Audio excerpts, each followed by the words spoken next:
She is a liar. Always has been. My father told my fiancé exactly 7 days before our wedding. She has a secret child. My mother leaned across the table, her voice a toxic whisper meant only for him. Do not let her trap you too. I did not argue. I did not cry or defend myself. I just sat there in the middle of the exclusive dining room until my fiancé stood up, opened a photo on his phone, and asked, "Is this the child?" It was, and they had absolutely no idea what was about to hit them. The crystal chandelier above our table at the Piedmont Driving Club cast a cold, sharp light over the remnants of our lunch. This was supposed to be a peacemaking meal, a final attempt to bridge the gap between the life I had built and the family that had discarded me. Instead, it was an execution, or at least that is what my parents intended it to be.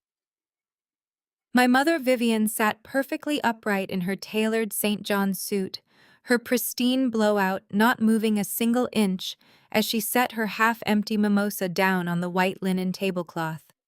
My father Calvin, the revered founder and head pastor of Atlanta's most influential megachurch, wore his signature solemn expression, the one he usually reserved for televised sermons about sin and redemption. They were sitting across from Julian, the man I was going to marry, in exactly 1 week. Julian was a senior partner at a top-tier corporate law firm, a man who negotiated multi-billion-dollar mergers before his morning coffee. My parents thought they could intimidate him. They thought they could expose me and watch him run for the door. Julian, Vivian said, her voice dripping with manufactured maternal concern. We cannot in good conscience sit here and allow you to marry our daughter without knowing the reality of who she is. We know you come from a respectable family. We know you value integrity. Kendra does not have any. She had a child at 17, a baby girl, and she abandoned her. I took a slow, deliberate sip of my sparkling water.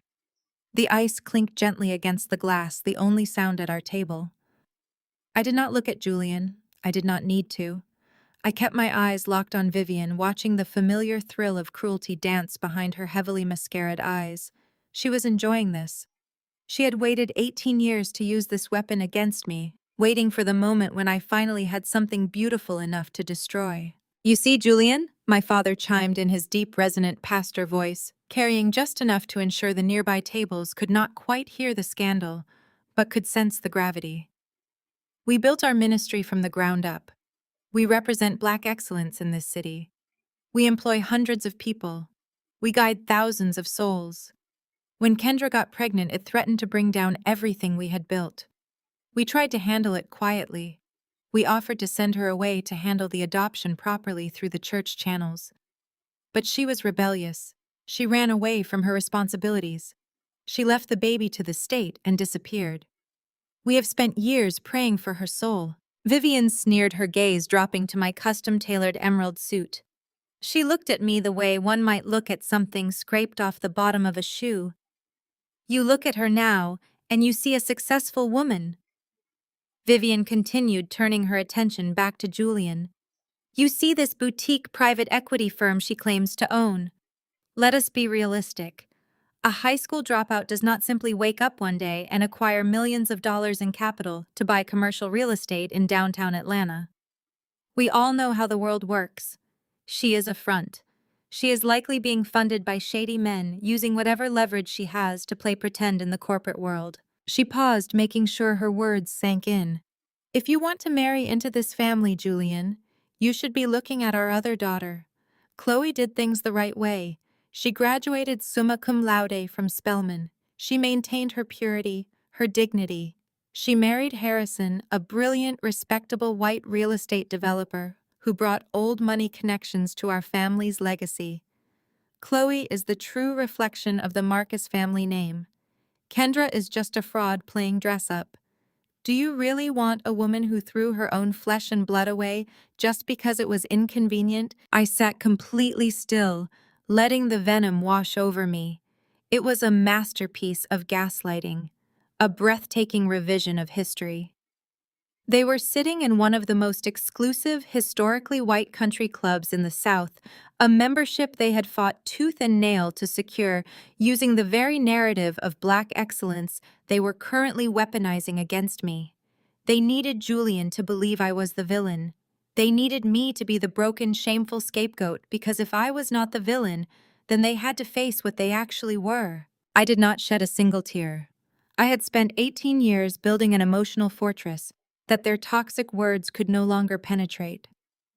I had worked 80-hour weeks, scrubbed floors, taken night classes, and clawed my way into the private equity sector with nothing but sheer grit and a refusal to be the tragic statistic they wanted me to be.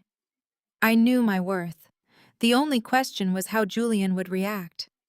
I had told him everything, of course. We did not have secrets.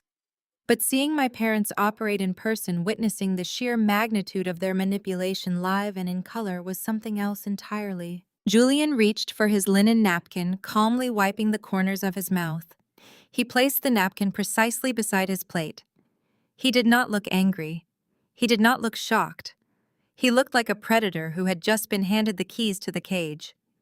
He reached into the inner pocket of his tailored suit jacket and pulled out his phone. He tapped the screen a few times, navigating with smooth, unbothered movements.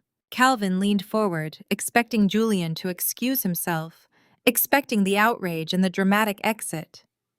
Vivian offered a tight, sympathetic smile, ready to play the comforting future mother-in-law to the man who had just been saved from a terrible mistake. Instead, Julian placed his phone face up on the pristine white tablecloth. He used his index finger to slide the device directly across the table, stopping exactly halfway between Calvin and Vivian.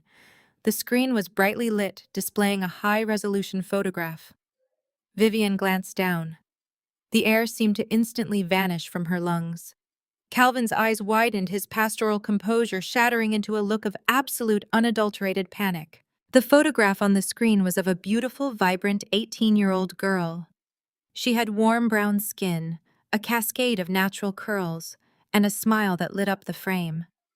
She was wearing a graduation gown, holding a diploma, standing proudly next to me. "Is this the child?" Julian asked. His voice was not raised, but the sheer weight of it demanded the attention of the entire room. "Is this the baby you claim Kendra abandoned?" Neither of my parents could speak. Vivian's hand trembled so violently that her diamond tennis bracelet rattled against the edge of the table. Calvin swallowed hard, his eyes darting frantically toward the exits, as if looking for an escape route. "Because if it is," Julian continued, leaning forward and resting his forearms on the table, "we have a very serious problem with your narrative. That young woman is Aaliyah. She is a freshman at Columbia University. She is also my goddaughter." Julian let the silence stretch, watching the color drain entirely from my parents' faces. "And Kendra did not abandon her." Julian stated, his words falling like a judge's gavel. "Kendra saved her. Kendra spent the last 18 years raising the child that you two threw into a state facility like a piece of garbage to protect your church's reputation." Vivian opened her mouth, but only a strangled, breathless sound came out. Julian smiled, and it was the most terrifying, beautiful expression I had ever seen. "You see, Calvin, I am not just a corporate attorney.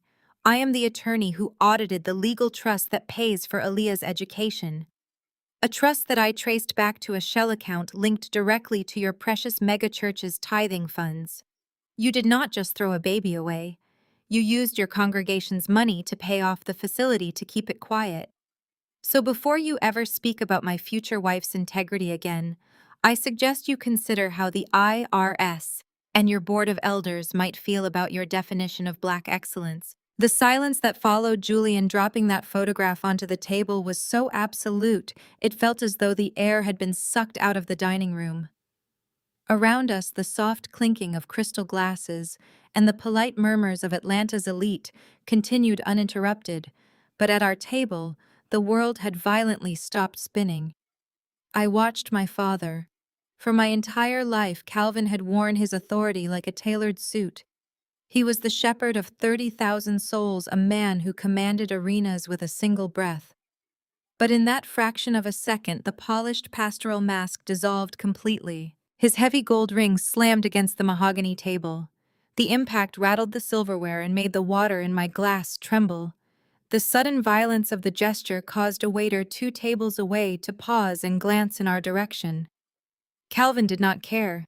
The veins in his thick neck bulged against his pristine white collar. He leaned forward, invading the space across the table, attempting to use the sheer physical intimidation that had kept his congregation and his family terrified of him for decades. "You think you can come into my presence and disrespect my house?" Calvin hissed. His voice was a low, dangerous rumble, devoid of any holy grace. He glared at Julian with pure venom before snapping his dark eyes toward me. "You poisoned him. You found a good man from a respectable family, and you filled his head with your delusional fantasies.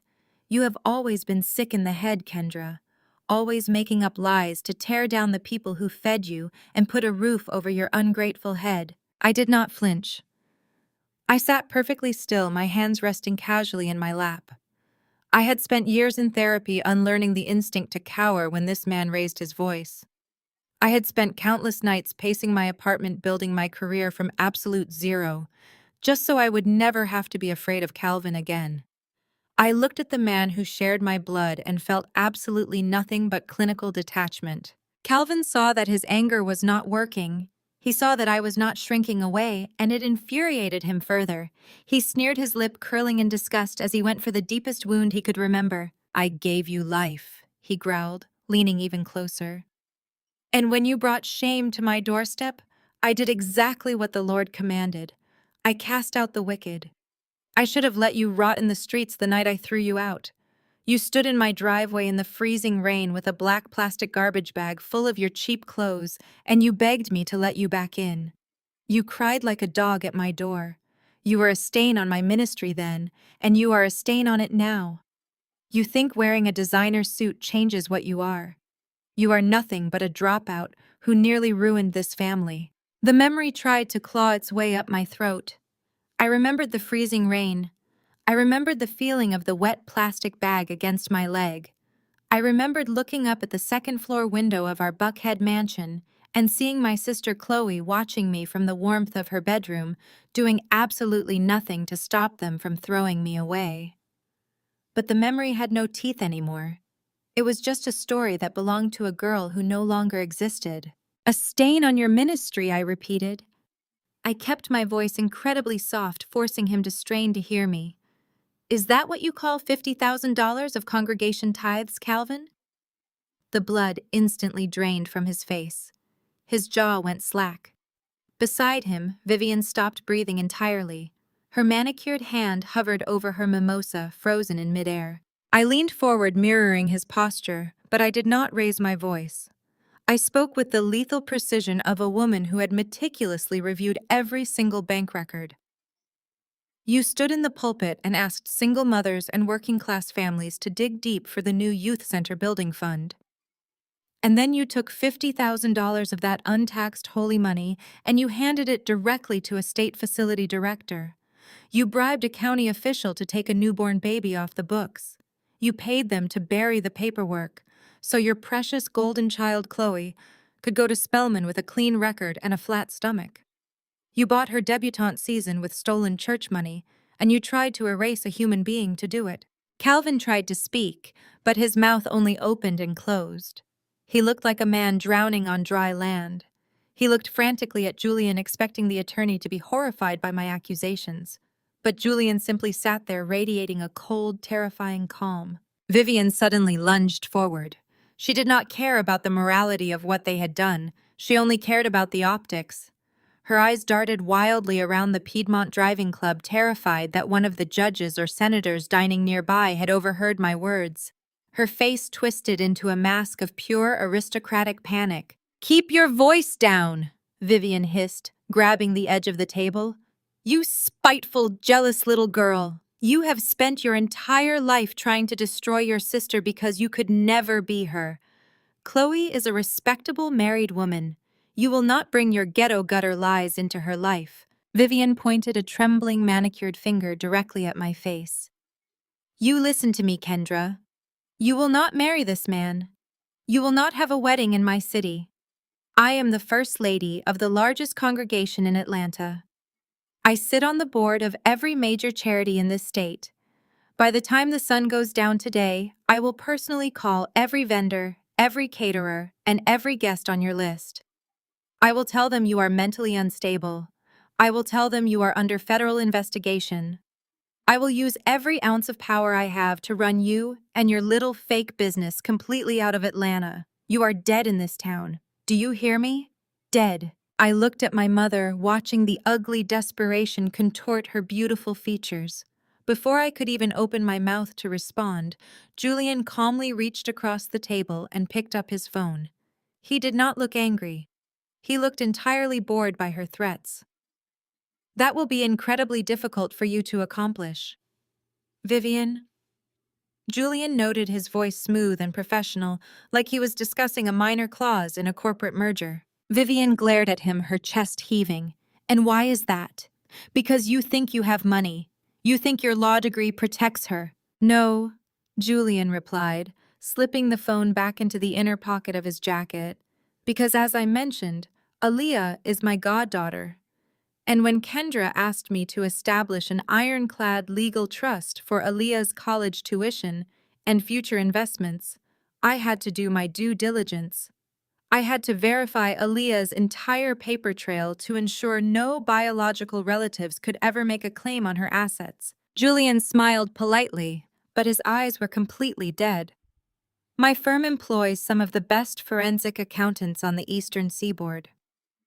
We traced the $50,000 bribe Kendra just mentioned. We followed the wire transfer from your church's youth outreach fund, straight through a shell company registered in Delaware, right into the personal accounts of that state facility director. You left a digital footprint the size of a commercial airliner, Calvin. Calvin slumped back in his chair, his pastoral authority entirely broken. He looked like an old, terrified man. So if you make a single phone call to ruin my fiancé's wedding, Julian continued, his voice dropping to a dangerous register, I will not just sue you for defamation. I will hand the entire forensic audit directly to the Internal Revenue Service and the state prosecutor's office.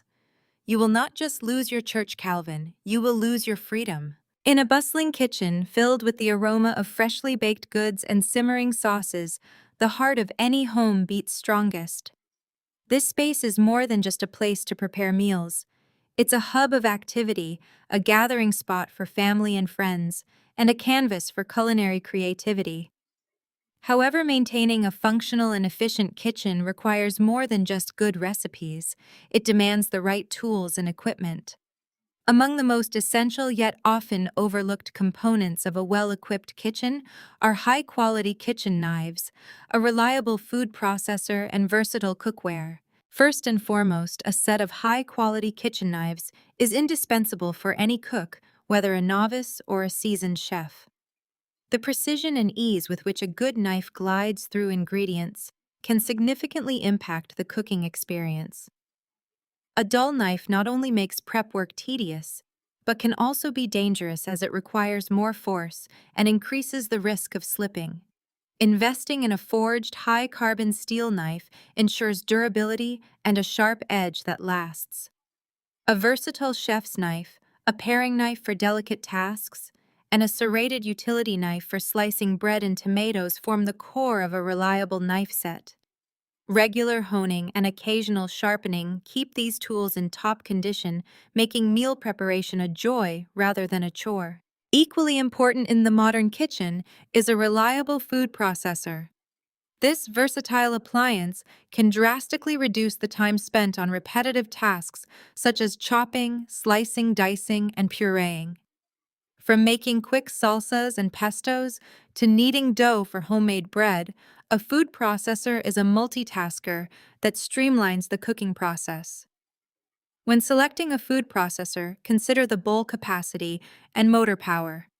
A larger bowl is ideal for family-sized meals, while a strong motor ensures smooth operation even with tough ingredients. Models with multiple attachments such as grating and shredding discs add even more functionality, making it a valuable addition to any kitchen arsenal. Lastly, versatile cookware is the foundation upon which great meals are built. A well-chosen set of pots and pans can handle everything from boiling pasta to searing a steak. Stainless steel cookware is favored for its durability and even heat distribution, while non-stick pans are excellent for delicate items like eggs and fish. Cast iron skillets with their excellent heat retention and naturally non-stick surface when properly seasoned are a favorite among many home cooks. A Dutch oven is another versatile piece perfect for slow cooking stews and braises and can transition seamlessly from the stovetop to the oven.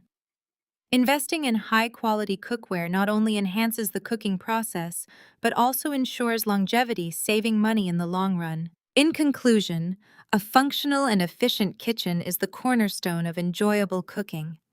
By investing in high-quality kitchen knives, a reliable food processor, and versatile cookware, home cooks can elevate their culinary creations and make meal preparation a seamless and enjoyable experience. These essential tools not only save time and effort, but also empower cooks to explore new recipes and techniques with confidence. As the heart of the home, a well-equipped kitchen invites creativity, fosters connection, and turns the simple act of cooking into a celebrated art form. The morning sun was barely glinting off the Atlanta skyline when the heavy glass doors of my penthouse office flew open with a violent crack. My assistant stood up in a panic, reaching for the security button on her desk, but I held up a single hand to stop her. Chloe and Harrison stormed past the reception area, bringing the stench of desperation and expensive cologne right into my workspace. Harrison wore his entitlement like a tailored suit. He was a white real estate developer born into generational wealth, a man who had bought the illusion of my family's flawless image wholesale. He loved parading my sister around country clubs as his prize, the perfect, unblemished Spelman graduate who elevated his liberal credentials. But today, his usual smug smile was replaced by a rigid, red-faced fury. He slammed his palms flat against my mahogany desk, leaning over my workspace like he owned the building. "You are going to wire $200,000 to my holding account by noon," Harrison ordered. His voice dripped with the kind of condescension reserved for people he deemed entirely beneath him. "We are not playing games with you today, Kendra. Your little stunt at the club last night is a liability I cannot afford. I am breaking ground on a luxury commercial development in Buckhead next month. My investors are conservative old money families who do not tolerate this kind of ghetto scandal.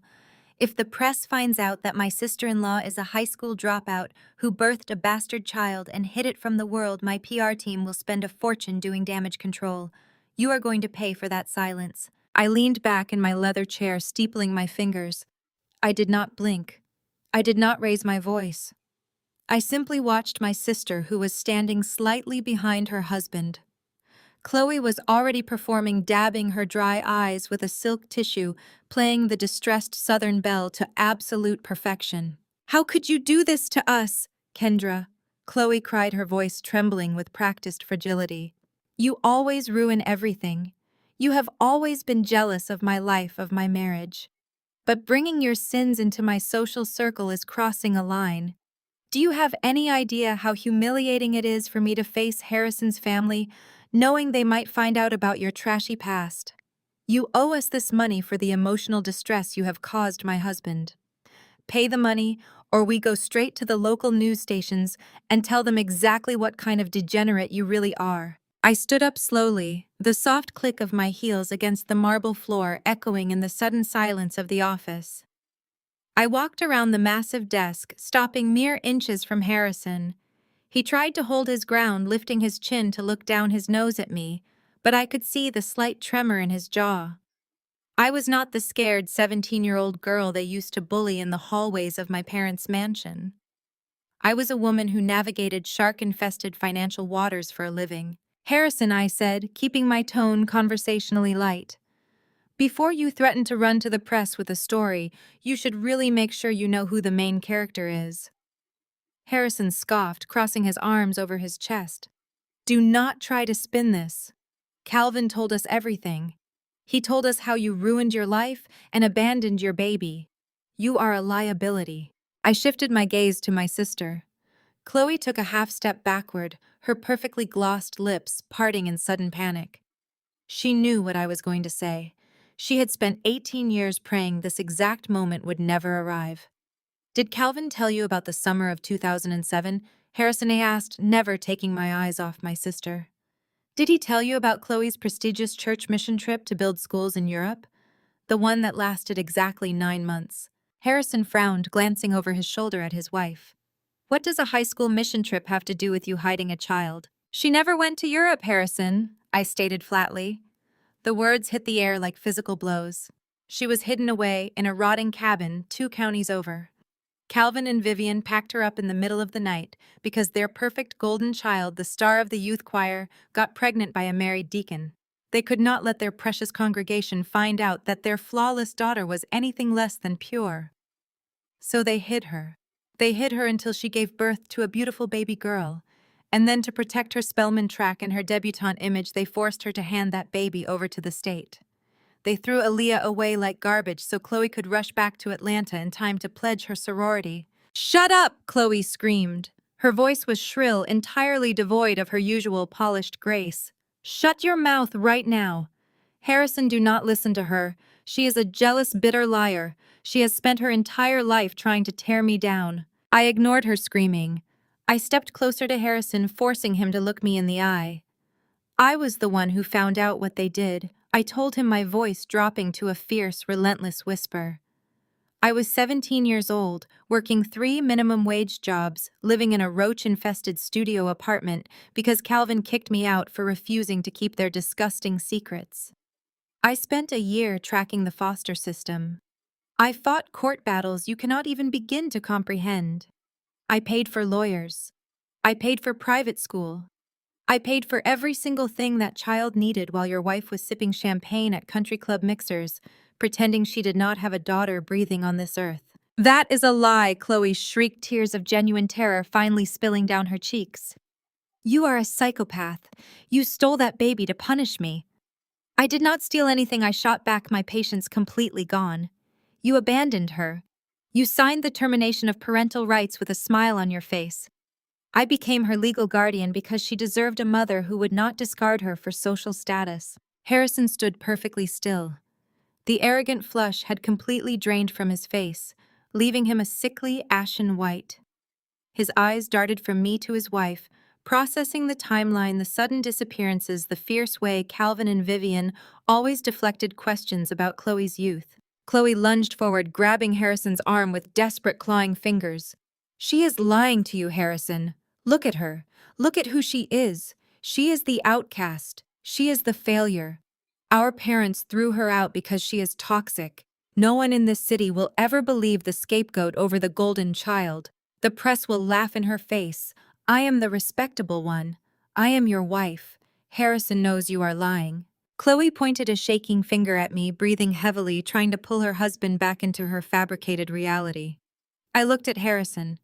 He was staring at Chloe's trembling hand, his expression caught somewhere between horror and a sudden sickening realization. The blind faith he had placed in my family's pristine facade was cracking right down the middle. I tilted my head, offering my sister a cold, devastating smile. "Does he?" Harrison did not possess the emotional depth to process the family trauma I had just laid bare. His entire worldview was constructed on a foundation of generational wealth, country club handshakes, and an unwavering belief in his own inherent superiority. For a brief second, the revelation about Chloe's hidden past had unsettled him, but his arrogance was a reflex. He quickly compartmentalized the scandal, categorizing it as irrelevant domestic drama, and immediately retreated to the only battlefield where he felt invincible: money. He straightened his posture, tugging violently at the cuffs of his bespoke suit jacket, as if physical neatness could restore his authority. A harsh, ugly laugh tore from his throat. He looked around my immaculate penthouse office, his eyes sweeping over the panoramic views of the Atlanta skyline, the custom glass desk, the imported leather chairs. His sneer returned sharper and more vicious than before. "You think an old family secret changes the power dynamic in this room?" Harrison asked, his voice dripping with aristocratic disdain. "You think because you dug up some dirt on your sister you can suddenly dictate terms to me? Let me remind you exactly who you are dealing with, Kendra. You are playing dress-up in the corporate world. I own the board on which you are trying to move your little pieces. He stepped forward, planting his hands back onto my desk, invading my space, with the aggressive entitlement of a man who had never been told no. You seem to have forgotten that you leased this penthouse from a subsidiary of my real estate group. Harrison continued, a dark, triumphant gleam in his eye. You are sitting in my building. By 3 o'clock this afternoon, I am going to trigger the morality clause in your commercial lease. I will have the property managers invalidate your contract, and I will have my security guards carry your cheap office furniture out to the curb in cardboard boxes. He leaned in closer, his breath hot and smelling faintly of stale coffee and mints. And I will not stop there. I play golf with the regional directors of every major commercial bank in this city. I will personally ensure that your firm's credit is frozen. I will label your little private equity venture as toxic, and I will blacklist you from every premium commercial space from Buckhead to Midtown. You will be operating out of a strip mall by Friday. You wanted to play hardball. Fine. I am going to remind you why high school dropouts do not belong in my tax bracket. Chloe, sensing her husband's aggressive pivot, instantly fed off his cruel energy. She stepped up beside him, her tears vanishing as quickly as they had appeared. The fragile, distressed victim act was immediately replaced by the smug, untouchable debutante. You heard him? Chloe spat her chest, heaving with vindictive pleasure. You are nothing, Kendra. You have always been nothing. You can try to dress up your miserable little life, but at the end of the day, you are just the family embarrassment.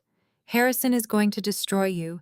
You are going to lose this office. You are going to lose your clients, and you are going to be right back in the gutter where Dad left you. I did not argue. I did not raise my voice, nor did I stand up to meet Harrison's physical intimidation. I simply watched them perform their desperate, synchronized routine of entitlement. I let the silence stretch, allowing the weight of their own arrogance to settle heavily in the room. Then, without breaking eye contact with Harrison, I reached over and pressed the silver intercom button on my console. Sarah, I said, my voice perfectly steady and devoid of any emotion. Please bring in the red acquisition files.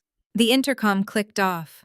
The heavy, soundproof doors to my office swung open a few seconds later. My assistant, a sharp, fiercely intelligent woman who had been with me since my firm was operating out of a cramped co-working space, walked in carrying a stack of thick, legal-sized red folders.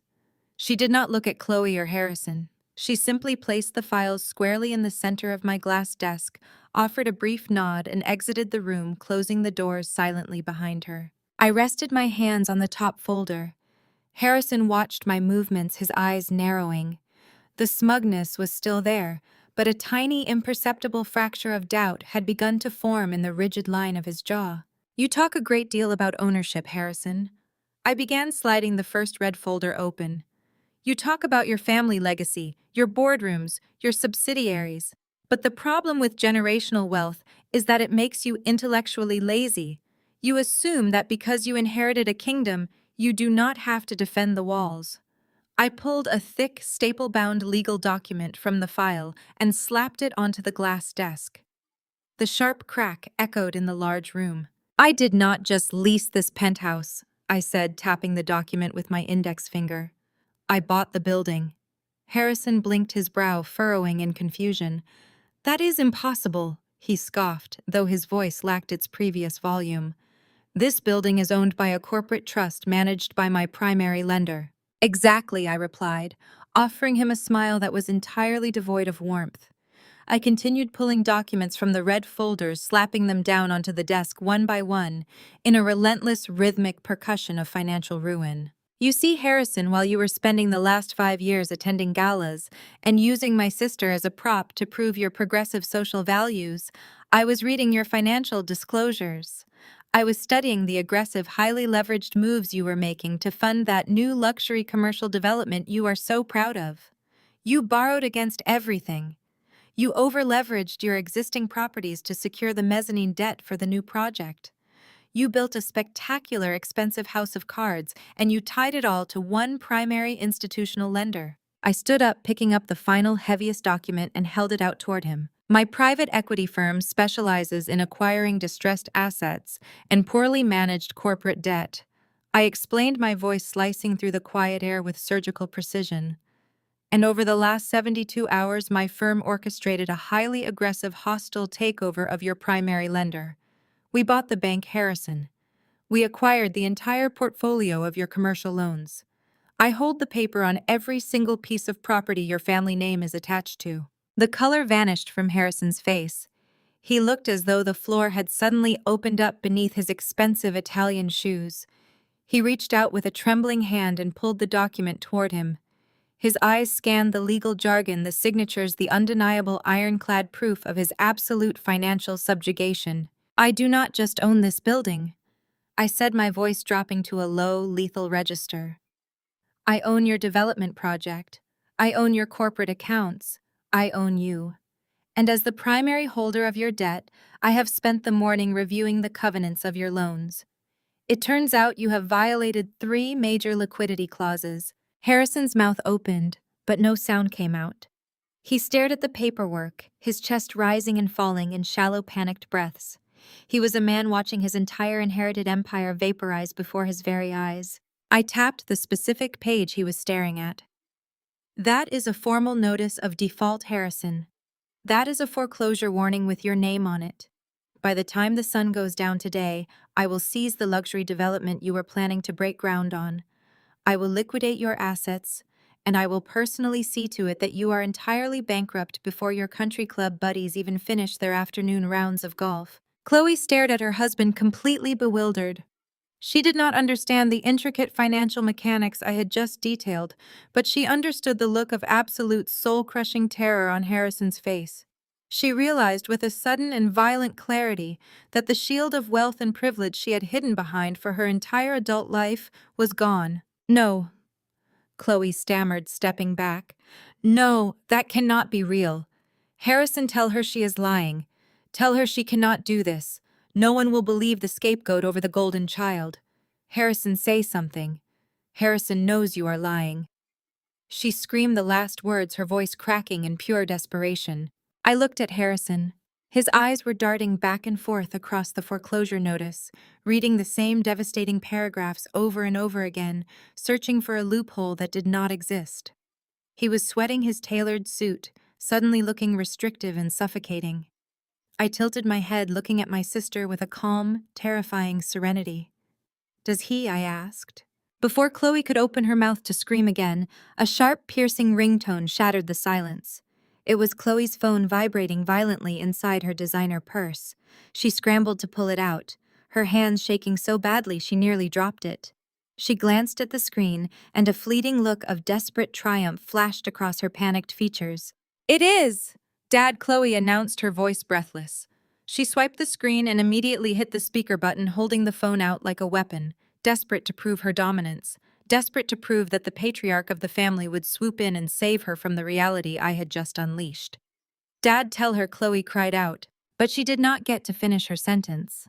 Calvin's voice exploded through the phone speaker, echoing off the glass walls of my office.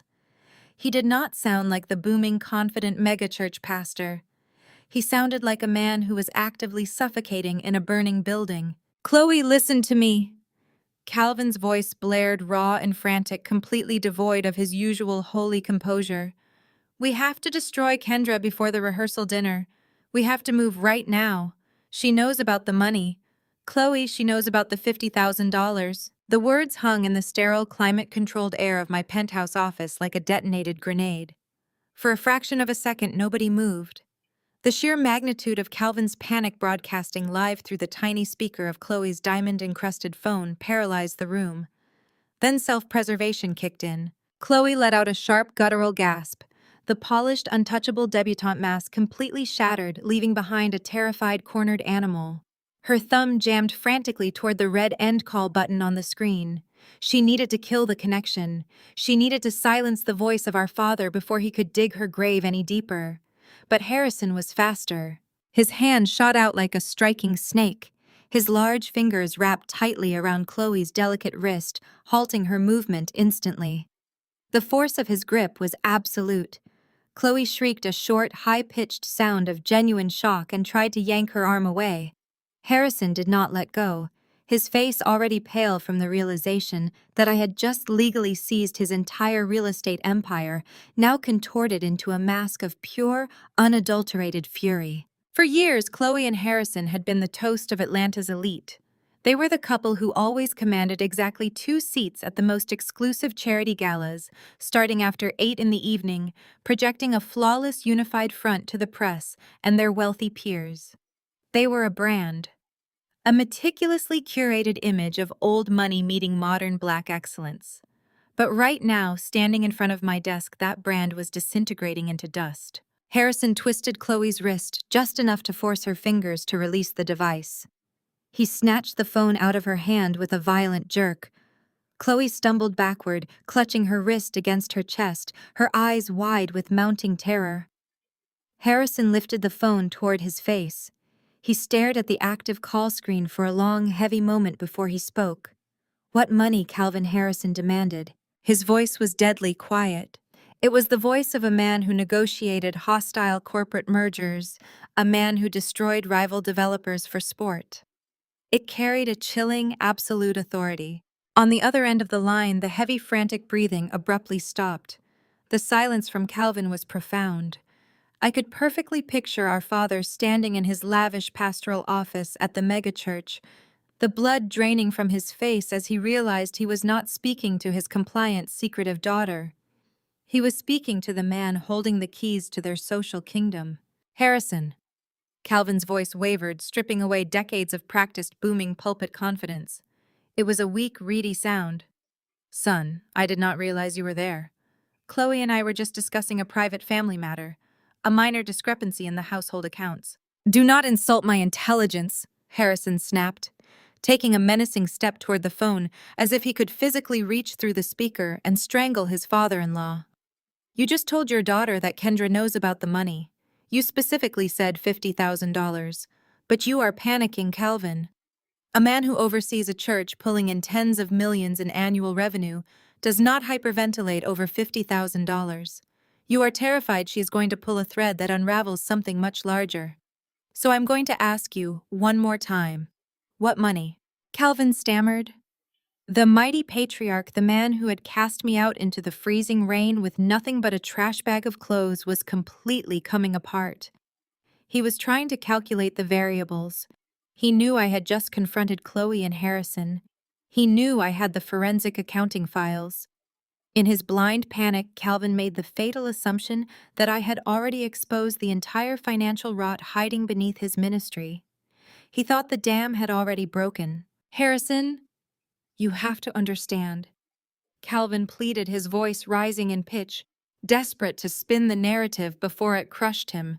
"The Lord works in mysterious ways. We had to protect the ministry. We had to protect the family name. When your parents made that initial investment into our community outreach program, the timing was critical." Harrison froze. The muscles in his jaw locked so tightly I thought his teeth might shatter. "What about my family's investment?" Harrison asked. Every syllable was carved from ice. My sister let out a ragged sob. She pressed her hands over her face, turning away from her husband, unable to witness the exact moment her entire life collapsed. "The $2 million for the youth center." Calvin rushed on his words, tumbling over each other in a frantic, sweaty confession. "We had expenses, Harrison. Chloe needed to maintain her standing at Spelman. We had to handle the situation with the state facility quietly. The $50,000 to the director was just the beginning. The lawyers, the sealed records, the secure housing out of state. It was an emergency reallocation of funds. The outreach program was a vision, but the family legacy was a necessity. I only borrowed against the seed capital your father donated. I was going to put it back. The tithes were supposed to cover the margins, but the renovation costs for the new sanctuary went over budget." The silence that fell over my penthouse office was absolute. The only sound was the faint, muffled hum of the Atlanta traffic 30 stories below. I watched the realization wash over Harrison. It was a brutal, visible transformation. Harrison's family, a cornerstone of old conservative Southern wealth, had donated $2 million to Calvin's megachurch to build a community outreach center for underprivileged youth. It was a highly publicized charitable tax write-off, a move designed to generate sterling public relations for Harrison's real estate firm. Instead, Calvin had embezzled that philanthropic seed money. My father had taken millions of dollars intended for impoverished children and funneled it into a shadow network of shell accounts. He had used Harrison's own family fortune to pay off corrupt state officials, to bury the existence of Chloe's discarded baby, and to fund the lavish high society lifestyle that made Chloe an attractive bride for a man like Harrison in the first place. Harrison had effectively financed the very fraud he was currently married to. "You stole from my family!" Harrison breathed the horror of the revelation hollowing out his voice. "You took my father's money to cover up your daughter's bastard child. You used my name to launder your filth. We are family now." "Harrison," Calvin begged, his voice cracking with pathetic desperation. "We protect our own. You cannot let Kendra take this to the authorities. If the press finds out your development project is dead, your family will be dragged through the mud with us. We have to shut her down. You have the power to ruin her business. Do it now, son. Break her before she breaks us." Harrison stood in the center of the room, looking at the glowing screen of the phone in his hand. He looked at the stack of red acquisition files on my glass desk, the undeniable proof that I had already broken him. He had no power. He had no leverage. He was completely at my mercy, and he was shackled to a family of grifters. Chloe reached out, her hands trembling violently. She touched Harrison's sleeve, her tear-streaked face looking up at him with raw, unadulterated panic. "Harrison, please." Harrison violently jerked his arm away as if her touch would burn him. He looked at his wife, taking in her designer clothes, her perfectly styled hair, and the absolute moral bankruptcy hiding beneath it all. The revulsion in his eyes was absolute. Harrison slowly lowered his hand. He let his fingers open. The expensive diamond-encased phone dropped from his grip. It hit the surface of my glass desk with a sharp, heavy clatter, bouncing once before settling next to the foreclosure notice. Calvin's tinny, frantic voice continued to squeak from the speaker, begging for a response, but Harrison did not even glance at it. He kept his eyes locked on Chloe. "You told me your father was a saint," Harrison whispered, his voice trembling with a mixture of rage and profound disgust. "You looked me in the eye and told me your family represented everything good in this world." He slowly turned away from his sobbing wife. He looked across the desk at me. The sneering, entitled real estate developer who had stormed past my security just 10 minutes ago was entirely gone. In his place stood a man whose entire reality had just been dismantled. He placed his hands flat on my desk, bracing his weight against the glass. He leaned forward, ignoring the screaming voice of his father-in-law echoing between us. "Kendra!" Harrison swallowed hard, his voice barely a rasp. "What else is your sister lying about?" Harrison did not wait for an answer. He turned his back on the woman he thought he knew and walked out of my office without a single backward glance. He left his foreclosure notice sitting on my desk and his wife weeping on my floor. Chloe tried to run after him, her heels clicking frantically against the marble, but the heavy glass doors simply shut in her face. I had my security team escort her out of the building 2 minutes later. The flawless Marcus family dynasty was officially burning to the ground, but my parents were not going to let it turn to ash without trying to drag me into the flames with them. 4 days before the wedding, the Atlanta heat was thick and oppressive as Julian and I pulled up to Lorchid Buckhead's most exclusive floral design studio.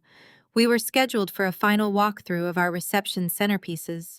But the moment we stepped through the wrought iron doors, the heavy, intoxicating scent of imported gardenias was completely overpowered by the toxic sound of my mother's voice. Vivian Marcus was standing in the dead center of the showroom.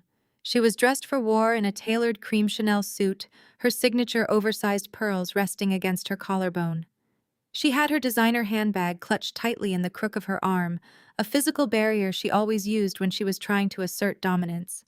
She was speaking to the owner of the studio, a petite, anxious woman named Genevieve, who looked as though she was about to be physically sick. "I am telling you this for your own protection, Genevieve," Vivian declared, her voice echoing loudly off the imported Italian tile floors. My mother was using her Sunday morning megachurch volume, ensuring that every employee in the back room and every wealthy client browsing the orchids could hear her perfectly. You cannot possibly fulfill this contract. Kendra Marcus is a fraud. She is currently under federal investigation for severe financial crimes and money laundering. Her assets are going to be frozen before the weekend is over.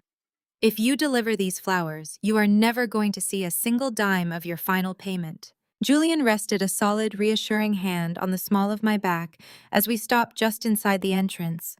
I did not interrupt. I wanted to watch Vivian play her hand. I wanted to see the exact length she would go to in order to preserve her fabricated reality. Genevieve wrung her hands together, her eyes darting nervously around the shop. "Mrs. Marcus, please," she stammered. "Miss Kendra paid her deposit in full months ago. We have already ordered the white hydrangeas from Holland. I cannot just break a legally binding contract because of a rumor." "It is not a rumor," Vivian snapped, stepping closer and invading the poor florist's personal space. "It is a fact. And you are going to cancel that contract right now. Do you understand who you are speaking to? I am the First Lady of the largest congregation in the Southeast. I sit on the executive board of the Atlanta Symphony, the Mayor's Charity Ball, and the Spring Jubilee. I control a floral budget that keeps the lights on in this overpriced greenhouse of yours." Vivian leaned in, her eyes flashing with vindictive cruelty. "If you provide a single rose for that girl's wedding, you will never arrange another centerpiece in this city. I will personally see to it that your name is blacklisted from every country club, every private estate, and every corporate gala in Atlanta. I will destroy your reputation, and you will be arranging cheap carnations at a grocery store by the end of the year. Choose your alliances very carefully, Genevieve." It was a masterclass in social sabotage. My mother had spent her entire adult life wielding her influence like a blunt instrument, crushing anyone who dared to step out of line or question the sanctity of the Marcus family name. She thrived on fear. She believed that because she controlled the social calendar of the city's elite, she controlled reality itself. I took a slow, deliberate step forward, the sound of my shoes drawing Vivian's attention. She turned slowly, her eyes locking onto mine. For a brief second, I saw the sheer panic hiding behind her heavy makeup, the desperate thrashing of a woman who knew her husband was facing federal prison. But she instantly masked it with a smug, triumphant sneer. She genuinely believed she had backed me into a corner. She thought she was taking away my perfect day piece by piece. "Ah, the bride arrives." Vivian mocked, her tone dripping with manufactured pity. "I was just saving Genevieve here from making a terrible business decision. It is such a shame your little wedding is falling apart, Kendra. But that is what happens when you build a life on lies and stolen money. The Lord always brings the wicked to the light." I did not look at my mother. I looked entirely past her, focusing my attention on the trembling florist. Genevieve looked absolutely terrified. Her life's work, her reputation, and her livelihood were being held hostage by a woman who could genuinely destroy her business with a few well-placed phone calls to the right society wives. Genevieve reached behind the counter, her hands shaking violently. She pulled out a pristine white envelope and took a hesitant step toward me. She could not even meet my eyes. "Miss Marcus, I am so incredibly sorry," Genevieve whispered, her voice cracking with unshed tears. "I simply cannot afford to lose the church's accounts. I cannot risk my business being blacklisted by the board. I am refunding your deposit in full. The check is in this envelope. I apologize for the inconvenience so close to your date, but my hands are tied." Vivian let out a sharp, victorious laugh. She crossed her arms over her chest, looking at Julian with absolute defiance, waiting for him to finally realize the kind of broken, disgraced woman he was marrying. "Take your little check and go find a public park to get married in," Vivian sneered. "You are finished in this town, Kendra." I looked down at the white envelope trembling in Genevieve's outstretched hand. I did not reach for it. Instead, I reached out and gently pushed the florist's hand away, sliding the envelope back across the marble counter. "I do not want a refund, I tell the owner. I want to exercise the buyout clause we discussed last month." Genevieve gasped, her eyes widening in sudden realization. Vivian frowned, her smug expression faltering as confusion crept in. "What are you talking about?" Vivian demanded, her voice losing a fraction of its booming authority. I turned to Vivian slowly, letting the full weight of my absolute financial dominance settle over the room. I looked at the woman who had spent my entire life trying to make me feel small, trying to erase my existence to protect her own vanity. "I own this company now, get out of my store." Vivian stared at me, the words taking several long, agonizing seconds to penetrate the thick, diamond-plated armor of her entitlement. I watched the realization slowly wash over her face, dragging the color from her cheeks and leaving her looking pale and suddenly very old. She looked at Genevieve, who was practically vibrating behind the marble counter with a mixture of terror and sudden profound relief, and then she looked back at me. The pristine, untouchable facade of the First Lady of Atlanta's most prominent megachurch began to violently crack. My private equity firm had acquired the parent company of Lorchid exactly 3 weeks ago. We had bought up the debt of several premium event vendors across the metropolitan area, consolidating them under a new luxury umbrella. Genevieve did not just owe Vivian nothing. Genevieve worked for me. "You lying, vindictive little girl!" Vivian spat, her voice escalating from a harsh whisper to a shrill shriek that shattered the quiet elegance of the floral studio. "You think you can buy your way into respect. You think acquiring some overpriced flower shop makes you a boss. You are playing a dangerous game, Kendra. You are playing with power you do not understand." Julian rested a solid, reassuring hand on the small of my back, a silent reminder that I was not alone in this room, but I did not need physical support. I felt entirely grounded. I looked at the woman who had spent my entire life trying to make me feel small, trying to erase my existence to protect her own vanity, and I felt nothing but a clinical cold detachment. "I understand power perfectly, Vivian," I said, my voice completely level. "That is exactly why I bought the board you are trying to play on." Vivian stepped forward, her expensive Chanel suit wrinkling as her posture lost its practiced grace. She pointed a shaking manicured finger at my face, her chest heaving with explosive rage. "You have no idea what it took to build the Marcus name!" Vivian screamed, abandoning all pretense of Southern decorum. "Your father and I built a kingdom out of the red dirt of this state. We are the absolute pinnacle of Black excellence in this city. We open doors for our people. We set the standard. We are invited into rooms you could never even dream of entering. And you, with your petty, jealous vendettas, are trying to tear down a legacy that feeds thousands. You are trying to destroy your own blood. Where is your loyalty, Kendra? We gave you a name. We gave you a foundation. Loyalty." I repeated, testing the word on my tongue as if it left a foul taste. "Let us talk about the foundation of your Black excellence, Vivian." I took a slow, deliberate step toward her, forcing her to hold her ground. "Your excellence is a complete myth," I said, my voice dropping to a low, relentless rhythm. "Your entire empire is just a graveyard of the people you stepped on to keep your pearls white and your luxury cars fueled. You want to talk about loyalty and family. Let us talk about what you do to family when they become inconvenient to your brand." Vivian's eyes darted nervously toward Genevieve, who had shrunk back against the wall of the showroom, but Vivian was too enraged to stop herself. "We did what we had to do to survive," she hissed. "We protected this family from your destructive behavior. You protected your ego." I shot back, the volume of my voice rising just enough to command the space. "You threw your own granddaughter away like she was a defective piece of merchandise." Vivian flinched visibly as the truth hit the air. "Chloe was a terrified teenager. I continued, refusing to give her an inch of breathing room. She needed her mother. She needed guidance. Instead, you and Calvin packed her up in the middle of the night, shipped her to a rotting cabin out of state, and forced her to carry a child in absolute isolation. And the second Aaliyah took her first breath, you ripped her out of your daughter's arms and handed her over to a corrupt state facility. You paid them $50,000 of stolen church tithes to bury the paperwork. You starved your own blood just so Chloe could pledge her sorority on time, and you could keep your seat at the country club." "That is a lie," Vivian screamed, her voice cracking in pure ugly desperation. "We secured a future for Chloe. We saved her life. You stole that baby out of spite." "I saved her life." I stated my words, cutting through her hysteria like glass. I was 17 years old, working 3 minimum wage jobs, living in a roach-infested studio apartment because you cast me out for refusing to play along with your sick cover-up. I spent a year fighting the foster system. I fought court battles you cannot even begin to comprehend.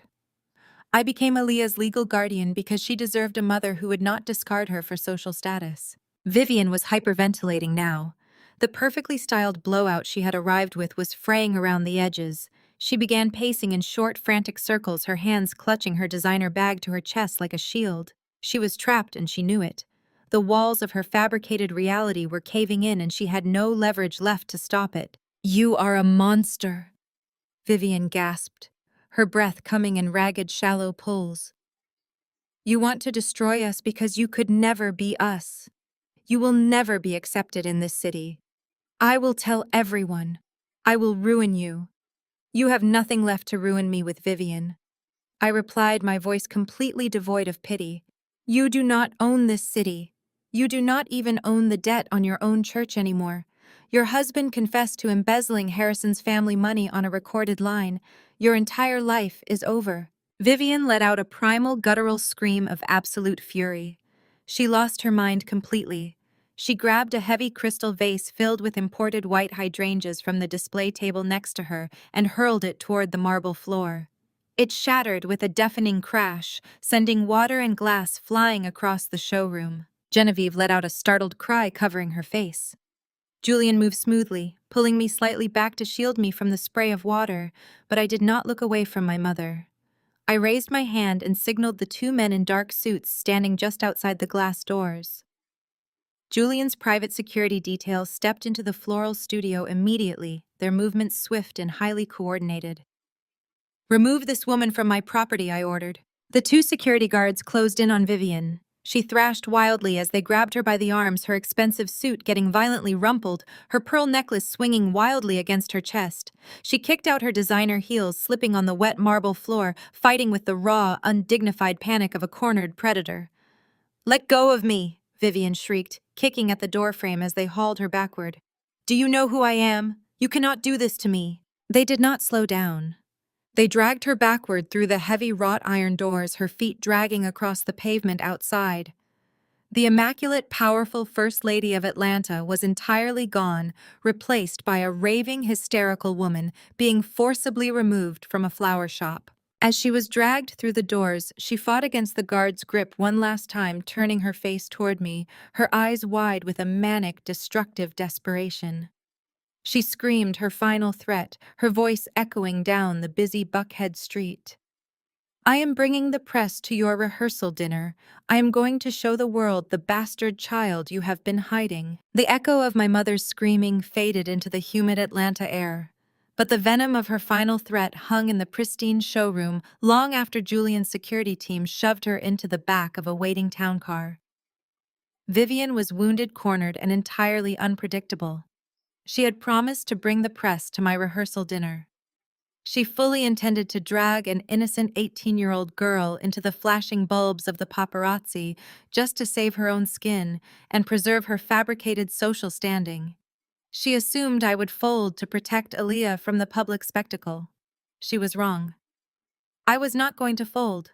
I was going to preempt her strike with a display of absolute, irreversible destruction. But the specific weapon I needed to finish the job arrived later that evening from the most unlikely source imaginable. At 11 o'clock that night, my encrypted phone buzzed with a scrambled coordinate drop. The location was a dimly lit subterranean parking garage beneath a midtown commercial high-rise. I drove myself, leaving Julian at the penthouse, navigating my sleek black SUV into the heavy shadows of the concrete pillars on the 4th level down. The air down there was thick, smelling of exhaust and damp concrete. I did not have to wait long. The violent screech of tires signaled his arrival before I even saw the headlights. A silver Porsche tore around the corner, taking the turn far too fast, and stopped aggressively 2 spaces away from my vehicle. The driver's side door swung open and Harrison stepped out into the harsh, flickering fluorescent light. He was completely unrecognizable. The bespoke, perfectly tailored suit from our meeting yesterday was gone, replaced by a wrinkled button-down shirt and dark jeans. His hair, usually styled with immaculate precision, was disheveled and wild. His eyes were bloodshot, darting around the empty garage with manic intensity. The arrogant, untouchable real estate magnate who believed he owned the city had been entirely consumed by paranoia and betrayal. He did not bother with pleasantries or formal greetings. He marched straight toward my vehicle, his heavy footsteps echoing off the concrete walls, and slapped a thick, overflowing manila envelope onto the hood of my car. "Open it," Harrison commanded. His voice was hoarse, completely stripped of its usual aristocratic sneer. It sounded like he had been screaming for hours. I stepped out of the SUV, keeping the heavy door positioned between us as a physical barrier. I did not touch the envelope. I simply crossed my arms and watched him unravel. "You asked me earlier what else my sister was lying about." I replied, my tone deliberately calm against his frantic, volatile energy. "It seems you decided to do your own research instead of waiting for my answer." Harrison let out a sharp, ugly laugh that sounded more like a bark of physical pain. He dragged a trembling hand across his face, wiping away a sheen of cold sweat. "Research," Harrison spat, pointing a shaking finger at the bulging envelope. "I went to the bank. I used my executive board clearance to pull the master key for our joint safety deposit boxes. Chloe thought she was so clever, hiding her little secrets in a secondary vault registered under her maiden name. She forgot that my family practically owns the commercial lending division of that bank." He snatched the envelope off the hood, ripped the top open with brutal force, and shoved a jagged, disorganized stack of papers into my hands. They were medical records. Faded, heavily photocopied hospital admission forms, surgical logs, and birth certificates, with heavily redacted signature lines. But the dates printed in the top right corners were unmistakable. August of 2007. "Read the surgical notes," Kendra Harrison demanded, stepping closer, his chest heaving with a dangerous mix of fury and absolute heartbreak. "Read the part about the emergency cesarean section. Read the part about the massive hemorrhaging, the blood transfusions, and the extended intensive care stay in a rural county hospital 300 miles away from Atlanta." I scanned the familiar documents, my expression remaining completely neutral. I already knew the details intimately. I had spent thousands of dollars on private investigators a decade ago to unearth these exact records. It was the absolute, undeniable proof of the physical trauma my parents had forced Chloe to endure in secret. Harrison began to pace the narrow strip of concrete between our cars, his hands balled into tight fists at his sides, his knuckles turning white. When I proposed to Chloe, she sat me down in my family's private study and wept. Harrison said, his voice dropping into a raw, jagged whisper. "She cried the most beautiful, convincing tears I have ever seen. She told me she was barren. She claimed it was a severe congenital defect, something she had struggled with since puberty. She played the tragic, broken woman who desperately wanted to give me an heir, but physically could not. And I believed her. I held her hand and told her it did not matter. I told her we would fight it together." He stopped pacing and turned to face me, his eyes burning with a sudden violent clarity. "We spent $100,000 on advanced fertility treatments last year alone." Harrison hissed, the financial betrayal compounding his emotional devastation. "We flew to private specialists in Switzerland.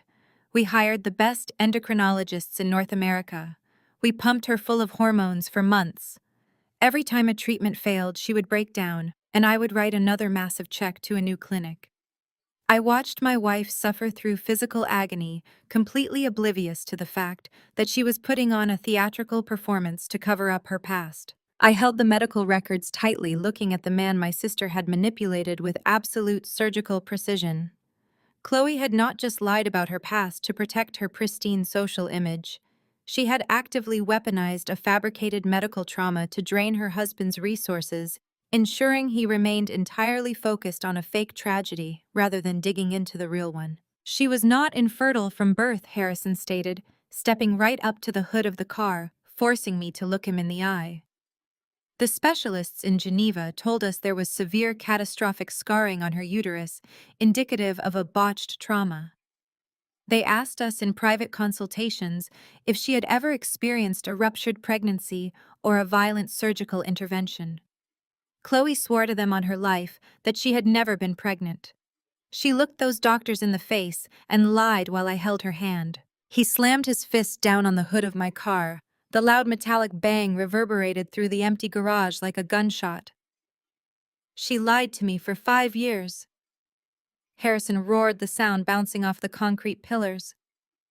She used my money to fund a fake medical crusade just to keep me distracted. She made me pity her. She made my entire family pity her. Harrison's chest heaved as he fought to bring his breathing under control. The explosive anger slowly drained out of him, leaving behind a cold, calculating emptiness. The aristocratic entitlement that had defined his entire personality was gone, burned away entirely by the acid of his wife's deception.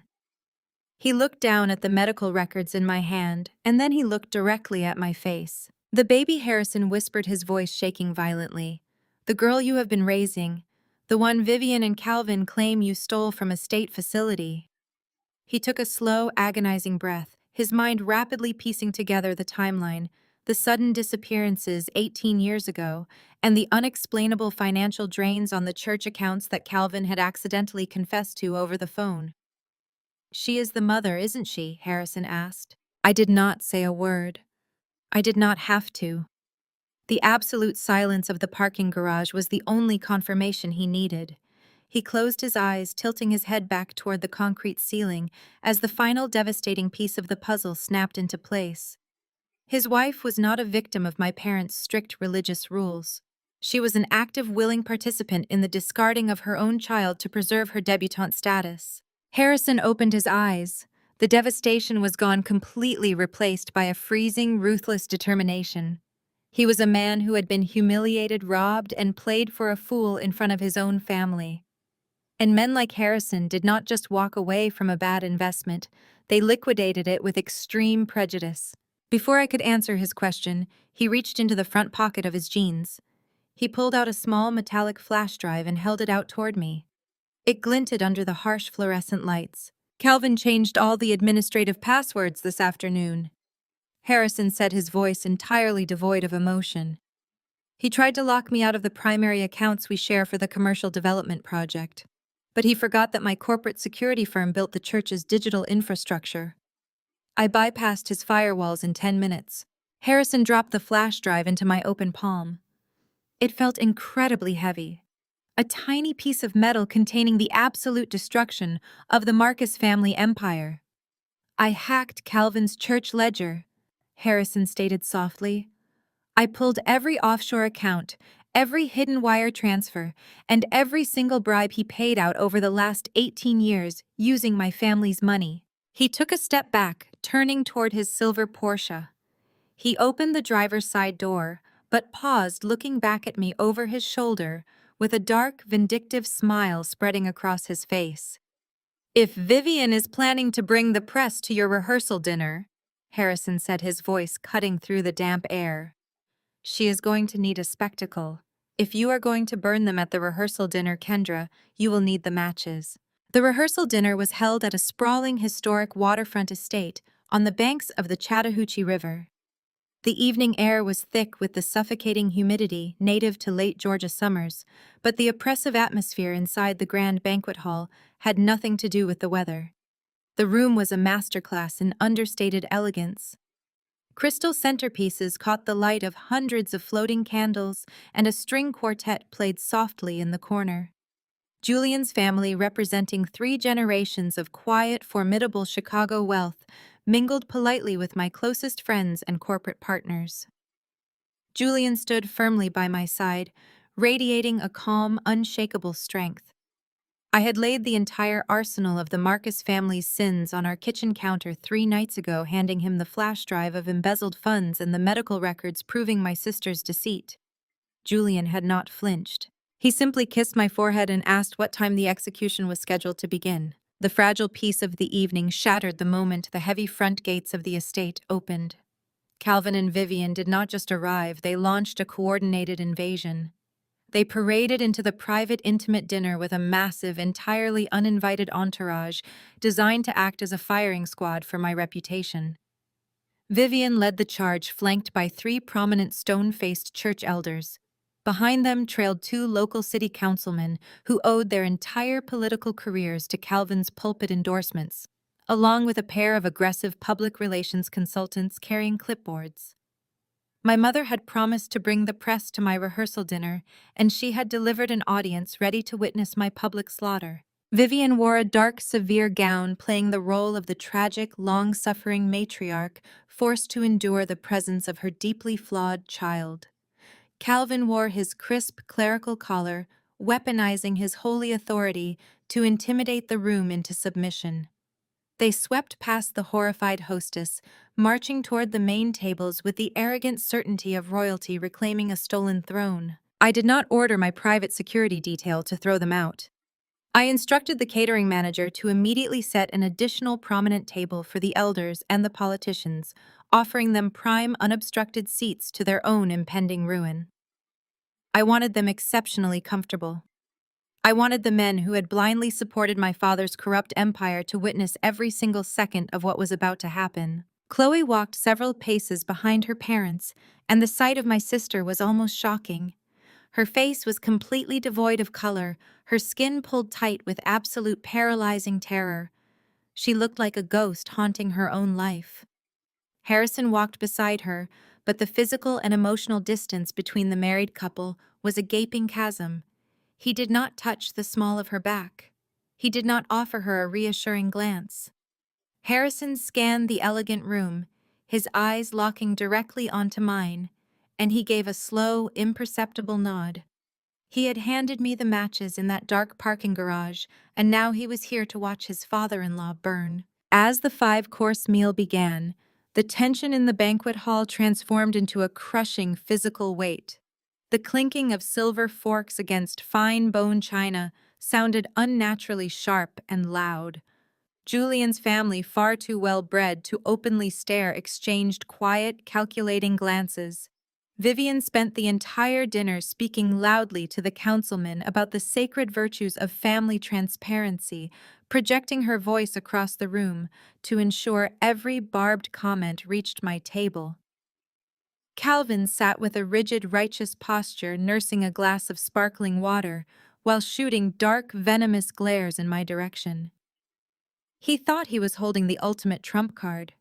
He genuinely believed he was about to expose my deepest shame to my future, in-laws completely oblivious to the fact that the earth beneath his megachurch had already collapsed. As the waitstaff moved silently to clear the dessert plates, Calvin made his move. He stood up slowly, not bothering to ask for the floor. He picked up his heavy crystal goblet and tapped the side of it with a silver spoon. The sharp, high-pitched ringing sliced through the low murmur of conversation, commanding absolute immediate silence. Every face in the room turned to look at the towering pastor. Calvin smoothed the lapels of his expensive suit jacket, offered a practiced, deeply benevolent smile to Julian's parents, and began his performance. "We are gathered here tonight to celebrate a union," Calvin boomed, his voice dropping into that familiar hypnotic cadence he used to extract millions of dollars from his devoted congregation. But before we look to the future, we must have the courage to address the past. Family is a sacred, unbreakable covenant. It requires absolute honesty. It requires purity of spirit and a dedication to truth. For years, my wife and I have prayed for our youngest daughter, Kendra. We have wept in the dark over the troubled, rebellious path she chose to walk down, a path filled with deceit and moral failing. Calvin paused, letting out a heavy, theatrical sigh designed to elicit sympathy from his captive audience. He turned and gestured expansively toward Chloe, who was shrinking violently into her chair. "We raised our daughters with the same values, the same boundless Christian love." Calvin continued, his voice echoing off the vaulted ceilings. "Look at Chloe. A woman of grace, a woman of unblemished character, a true standard of the Marcus family legacy. She has carried our name with honor. But Kendra, Well, Kendra has always struggled with the light. She has always been the wayward sheep wandering into the darkness, accumulating sins that she desperately tries to bury under corporate titles, expensive suits, and newly acquired wealth. I felt Julian shift in his seat next to me. The anger radiating off his body was palpable, a quiet simmering rage on my behalf. But he kept his face perfectly composed. He slipped his hand under the heavy silk tablecloth and intertwined his fingers firmly with mine, grounding me to the present moment. I did not break eye contact with my father. I simply waited. Calvin turned his gaze entirely onto Julian, pitching his voice to a tone of deep, sorrowful pity. Julian, you seem like a fine, respectable young man, an honorable man from a good, upstanding family. It breaks my heart as a man of God to see someone of your caliber walking blindfolded into a marriage built on a foundation of absolute deceit. A marriage to a woman who has hidden the most shameful, destructive parts of her life from you and from the world. A woman who is harboring a dark living secret that she fully intends to force into your pristine family line. Vivian nodded solemnly from her seat, dabbing at her dry eyes with a lace handkerchief, playing her part to perfection. The church elders murmured in stern agreement, their faces set in grim, unyielding judgment. Chloe, however, looked as though she was going to physically collapse. She was staring at her father, shaking her head in tiny, frantic increments, her hands gripping the edge of the table so tightly her knuckles were white. She was silently begging him to stop. She knew exactly what files were sitting in my clutch purse. She knew her husband had hacked the church servers. She knew the gun Calvin was firing was loaded, but she was the only one in his entourage who realized he had pointed it directly at her head. Calvin ignored his eldest daughter's panic, too intoxicated by the sound of his own righteous condemnation. He raised his crystal glass high into the air, his eyes locking onto mine with absolute triumphant malice. He was savoring the moment, truly believing he had finally broken me, believing he had stripped away my future husband, my dignity, and my hard-earned reputation in one sweeping public stroke. Before we blessed this meal, Calvin declared, his voice ringing with absolute terrifying authority. Let us pray for Kendra's hidden sins. Let us pray that the truth of her past and the bastard child she has kept hidden in the shadows for 18 years is finally brought into the light of God. Julian gripped my hand under the table, his thumb brushing over my knuckles. Right on cue, the heavy mahogany double doors of the banquet hall swung open with a resounding violent crash. The heavy mahogany double doors of the banquet hall swung open with a resounding violent crash that shook the crystal chandeliers above us. The sudden explosive sound severed the tension in the room like a guillotine. The string quartet in the corners screeched to a discordant halt. The quiet murmur of the waitstaff ceased immediately. Every single head in the opulent dining room snapped toward the entrance. The politicians stopped chewing. The church elders froze with their wine glasses halfway to their mouths. Standing in the threshold illuminated by the warm golden light of the hallway was Aaliyah. She did not look like a dark living secret. She did not look like a shameful mistake to be hidden away in the shadows. She looked like absolute royalty.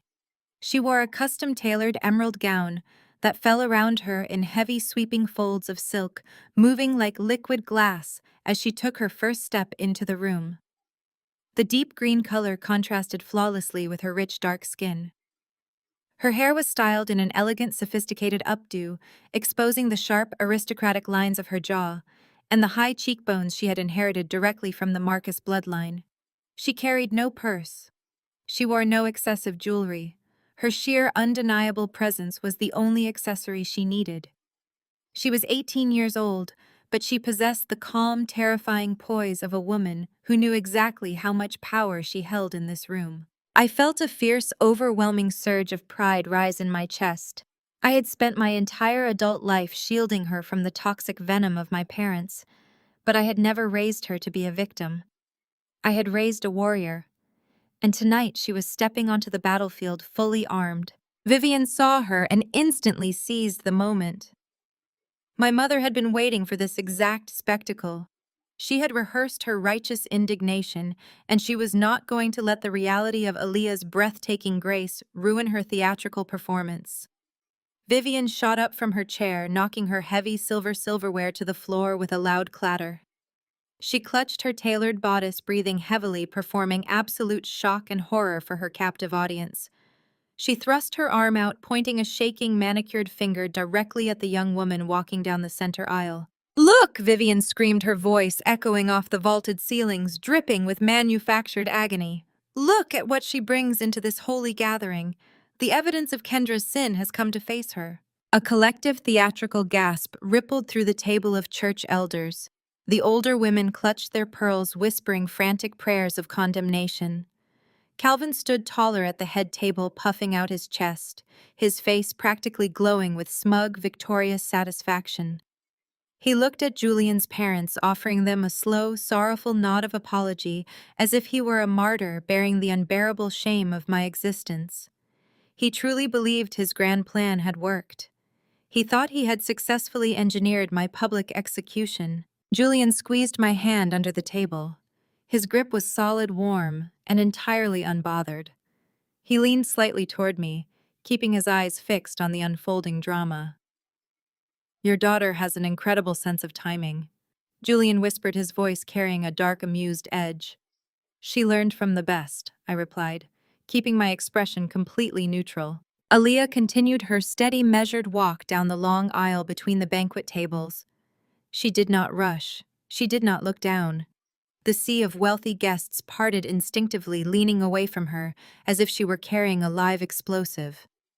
The local politicians, whom Calvin had brought as instruments of intimidation, were suddenly sweating profusely.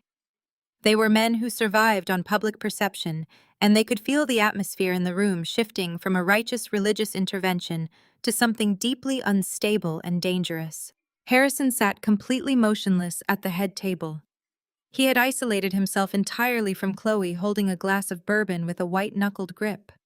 He watched Aaliyah approach, his eyes locked on her face, taking in the undeniable physical similarities, the genetic markers that proved his wife had lied to him for their entire marriage. He did not say a word to defend Chloe. He simply watched the executioner walk toward the block. Vivian remained standing, her finger still pointing, trembling with rage as Aaliyah drew closer. "You have no right to be here," Vivian shouted, her mask of grace beginning to slip, revealing the ugly, frantic panic underneath. "This is a private family event. You will leave immediately before I have security remove you." Aaliyah did not even glance at Vivian. She walked past the furious First Lady of the church without registering her existence. It was a masterclass in absolute dismissal. Vivian's mouth hung open, her arm dropping awkwardly to her side as she realized her booming, authoritative voice had been entirely ignored. Calvin's triumphant smile faltered. The script was unraveling. Aaliyah was supposed to cower.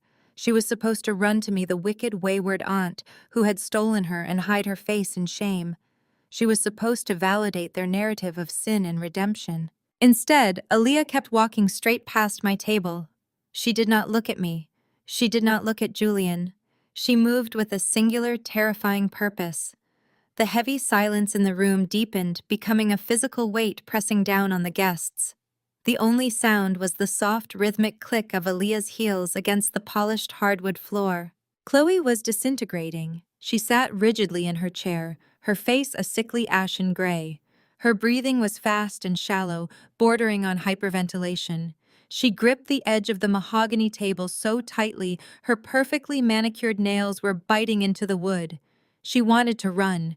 Every instinct in her body was screaming at her to flee the room, to escape the consequences of the lies she had built her entire life upon.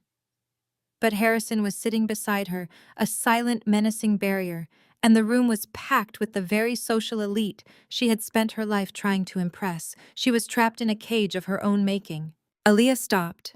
She stood directly in front of the head table, positioning herself exactly in the center of Calvin, Vivian, and Chloe. She stood tall, the emerald silk of her gown brushing against the floor, radiating an overwhelming sense of calm authority. She looked at Calvin, her dark eyes sweeping over his clerical collar with clinical disdain. She looked at Vivian, who was staring back with a mixture of confusion and mounting terror. Then Aaliyah turned her focus entirely onto Chloe. Chloe physically recoiled, pressing her spine hard against the back of her chair. She let out a small, pathetic whimper like a cornered animal realizing the predator had finally caught up. Her eyes darted wildly, searching for an exit, searching for her father to intervene, searching for Harrison to save her. But no one moved. No one spoke. The entire room held its breath, waiting for the axe to fall. Aaliyah looked down at the trembling, broken woman who had birthed her and discarded her in the same motion. She did not raise her voice. She did not need to. In the dead, silent vacuum of the banquet hall, her clear, steady voice carried to every single corner of the room. "Hello, Mother," Aaliyah said. The absolute silence that followed those two words was not just the absence of noise. It was a living, breathing entity that sucked the oxygen out of the massive banquet hall. The entire room went dead silent. The kind of silence that precedes a catastrophic natural disaster. The string quartet had completely frozen bows, hovering inches above their instruments. The waitstaff stood paralyzed against the silk-draped walls, silver serving trays suspended in mid-air. The powerful city councilmen who moments ago had been chuckling at Vivian's boastful anecdotes now sat with their mouths slightly ajar, their political survival instincts screaming at them that they were caught in the blast radius of a thermonuclear scandal. Chloe remained pressed against the back of her heavy mahogany dining chair, her eyes wide and unblinking. The blood had entirely abandoned her face, leaving her complexion a terrifying chalky gray. Her throat worked frantically, swallowing air, as she desperately searched for a way out of the inescapable reality standing directly in front of her. "I do not know you?" Chloe stammered, her voice thin and reedy, a pathetic imitation of her usual confident drawl. She looked wildly around the room, her gaze darting from the shocked faces of the church elders to the stony expressions of Julian's parents. "Who is this girl? I do not know who this person is." "Security. Someone get security in here and remove this crazy person." Aaliyah did not flinch. She did not raise her voice. She simply stood her ground, the emerald silk of her gown pooling around her feet, and observed the frantic, manic desperation of the woman who had abandoned her. "You can call security," Chloe Aaliyah said, her tone perfectly level and glacial. "You can call the police. You can call every single politician sitting at this table. But none of them can change the genetic code running through my veins. None of them can erase the birth certificate sitting in my aunt's purse. You can deny me all you want, but you cannot deny the truth when it is standing in broad daylight." Vivian slammed her hands flat against the table, her knuckles white, her face contorted into a mask of pure, unadulterated venom. "This is a setup," Vivian shrieked, her Southern Belle facade completely obliterated. "This is Kendra's sick, twisted attempt to ruin us. She hired an actress. She is a vindictive, jealous liar who wants to destroy this family's holy foundation." "Sit down," Vivian, Julian commanded. He did not yell, but the sheer, resonant authority in his voice cut through my mother's hysteria like a steel blade. Behind Vivian, two of Julian's private security contractors stepped forward from the shadows, their presence a silent, undeniable threat. Vivian snapped her mouth shut, sinking back into her chair, her chest heaving with trapped rage. Aaliyah turned her back on Vivian and Calvin, dismissing the architects of her abandonment completely. She slowly swept her gaze across the room, capturing the attention of every single guest, elder, and dignitary present. She commanded the space with devastating clarity, possessing an innate magnetic gravity that made it impossible to look away. 18 years ago, the perfect Marcus family encountered a massive inconvenience to their pristine, highly profitable brand. "Aaliyah," began, her voice carrying a steady, rhythmic power that echoed off the crystal chandeliers. "The golden child, the perfect, pure daughter, who was destined to marry well and uphold the church's flawless image, got pregnant. She was a teenager, she was terrified, and instead of acting like the righteous, loving Christians they claimed to be from the pulpit every Sunday, my grandparents decided that a child was a liability they could not afford." Aaliyah took a slow, deliberate step toward the table of church elders. The men in their dark suits shifted uncomfortably, avoiding her piercing gaze. "They packed my mother up in the middle of the night," Aaliyah continued, her words landing like physical blows. "They hid her away in a rotting, isolated cabin 300 miles from Atlanta. And the moment I took my first breath, they did not hold me. They did not bless me. They ripped me out of her arms and dumped me into a corrupt, underfunded state facility. My grandfather, the Honorable Pastor Calvin Marcus, took $50,000 directly out of the church tithing accounts. He took the money you donated for the poor and the needy, and he used it to bribe state officials to erase my existence. He paid them to make sure I would get lost in the foster system forever. The gasp that went up from the elders' table was collective and horrified. One of the city councilmen quietly placed his napkin on the table and slowly pushed his chair back, preparing to flee the room before the press caught wind of the financial crimes being confessed in open air. Calvin's face was purple with rage, a vein throbbing violently at his temple, but he was completely paralyzed by the presence of Julian's security. Aaliyah turned her focus back to Chloe, who was now quietly sobbing into her hands, her shoulders shaking with the undeniable weight of her exposed sins. "You never looked back," Aaliyah said, her voice dropping into a register of pure clinical disgust. "You let them throw me away so you could maintain your perfect Ivy League resume. You let them discard me so you could pledge your exclusive sorority, attend your luxury galas, and play the role of the pristine, untouched debutante. You sacrificed my life to buy your social status. You wore designer clothes while I slept in a state facility crib. You smiled for magazine covers while I was treated like defective merchandise." Aaliyah then turned her body slightly, looking directly at me.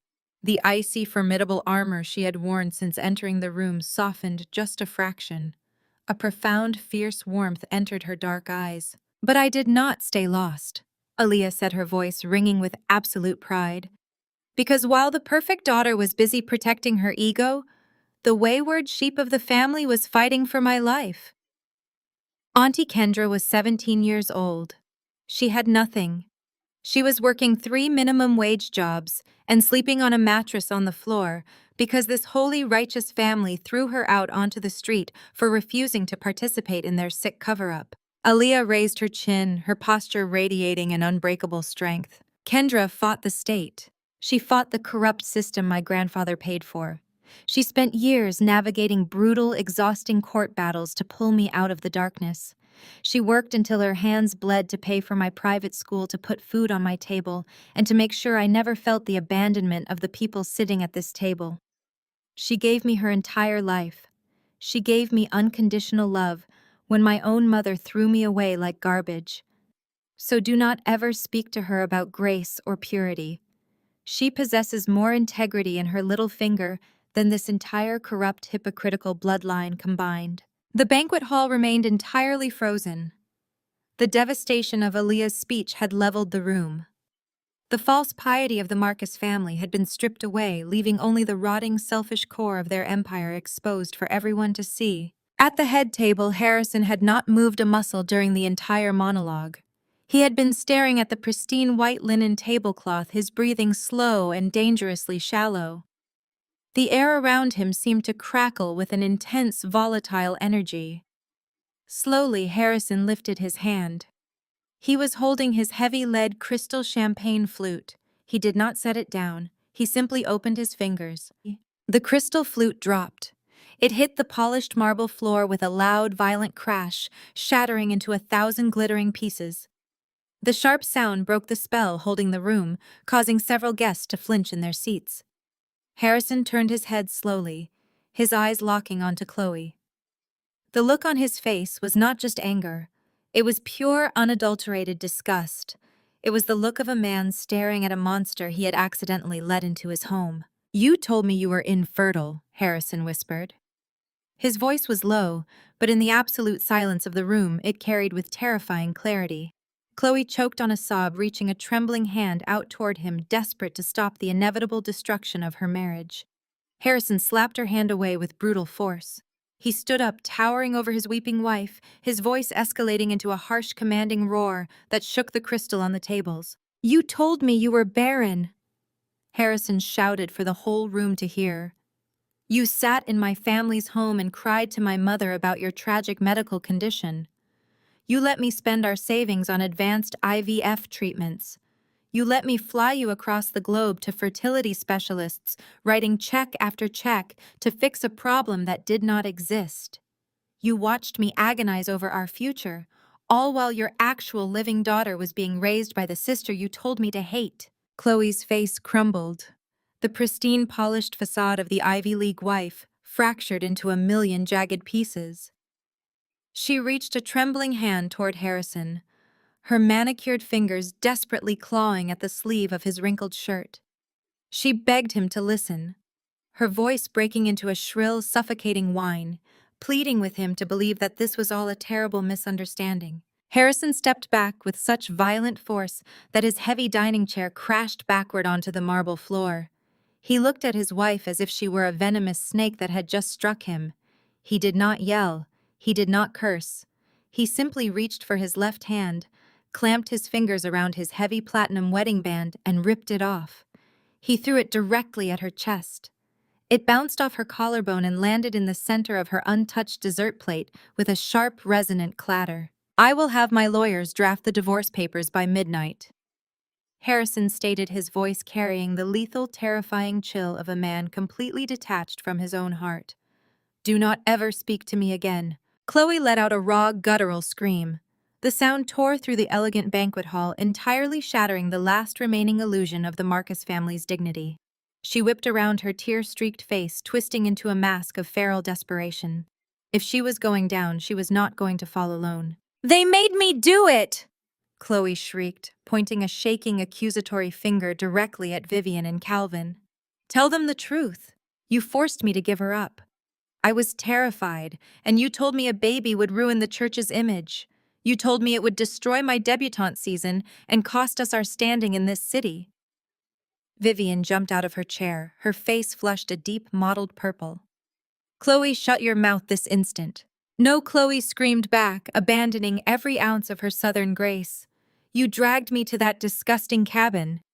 You handed Calvin the cash to pay off the state workers. You told me if I kept the baby, you would disown me and leave me on the street. You did this to me. You made me a monster." The head table devolved into absolute primitive chaos. The golden child and her creators tore into each other like starving wolves, their voices overlapping in a vicious public bloodbath of blame and denial. They aired their darkest, most depraved secrets in front of Atlanta's most powerful elite, completely destroying their carefully curated brand sentence by sentence. I watched the church elders sitting at the adjacent table. The color had completely drained from their faces. These were men who had blindly followed Calvin for decades, men who had signed off on the church ledgers without question. The reality of Calvin stealing $50,000 from their tithing accounts to traffic his own granddaughter hit them like a physical blow. One of the senior elders, a stoic man named Brother Thomas, stood up abruptly. He ignored Calvin entirely and looked directly at the local city councilmen sitting beside him, who were already sweating profusely under the weight of the scandal. "We are going to need a full independent audit immediately," Thomas said, his voice shaking with absolute horror. "And we are calling the district attorney. This is not just a moral failing, this is criminal fraud." The mention of a criminal investigation acted like a bucket of ice water over Calvin's head. He spun around his chest, heaving his eyes wide with the panicked realization that his entire empire was evaporating in front of his eyes. The politicians he had bribed were physically backing away from the table, desperately distancing themselves from a sinking ship. The elders he had manipulated were openly organizing his downfall. Backed into a corner with his holy facade completely shattered, Calvin resorted to the only weapon he had left: raw, unchecked aggression. He locked his furious gaze onto me, his face twisted in a mask of pure, unadulterated hatred. He raised a heavy, trembling finger and pointed it squarely at my chest. "I am still the patriarch of this family," Calvin roared, spit flying from his lips as he projected his voice across the massive room. "I built this empire from the ground up, and I will not let a rebellious, spiteful child tear it down. I will use every single cent of the church's wealth to bankrupt your firm, Kendra. I will tie you up in litigation for the rest of your miserable life. You are dead in this city. Do you hear me? Dead." I did not flinch. I did not raise my voice to meet his hysteria. I sat perfectly still in my chair, holding his manic gaze with absolute chilling indifference. I simply turned my head slightly and gave a single deliberate nod to Julian. Julian uncrossed his arms and stepped forward, placing himself effortlessly between me and my screaming father. He moved with the smooth, calculated grace of a man who held the real power in the room. He reached inside the breast pocket of his tailored jacket and produced the sleek black folder containing the financial documents Harrison had delivered in the subterranean parking garage. Julian did not bother to hand the papers to Calvin. He simply signaled the catering manager standing near the wall. Instantly, the massive media screen behind the head table, originally set up to play a continuous slideshow of our elegant engagement photos, flared to life. Instead of smiling portraits, the screen illuminated the dark wood-paneled room with the harsh, undeniable reality of the Marcus family's finances. High-resolution scans of offshore bank statements, heavily redacted mortgage documents, and fraudulent wire transfers glared down at the horrified crowd in massive, unforgiving detail. "You do not have any wealth, Calvin," Julian said, his deep, resonant voice cutting smoothly through the chaotic murmurs of the crowd. He did not shout, yet his words commanded absolute authority. Julian tapped the presentation remote, highlighting a series of massive withdrawals written entirely in bright red ink. "Your megachurch has been silently bankrupt for 2 years," Julian stated, locking eyes with the trembling pastor. "You mortgaged the holy ground to pay for Vivian's country club dues and Chloe's lavish lifestyle.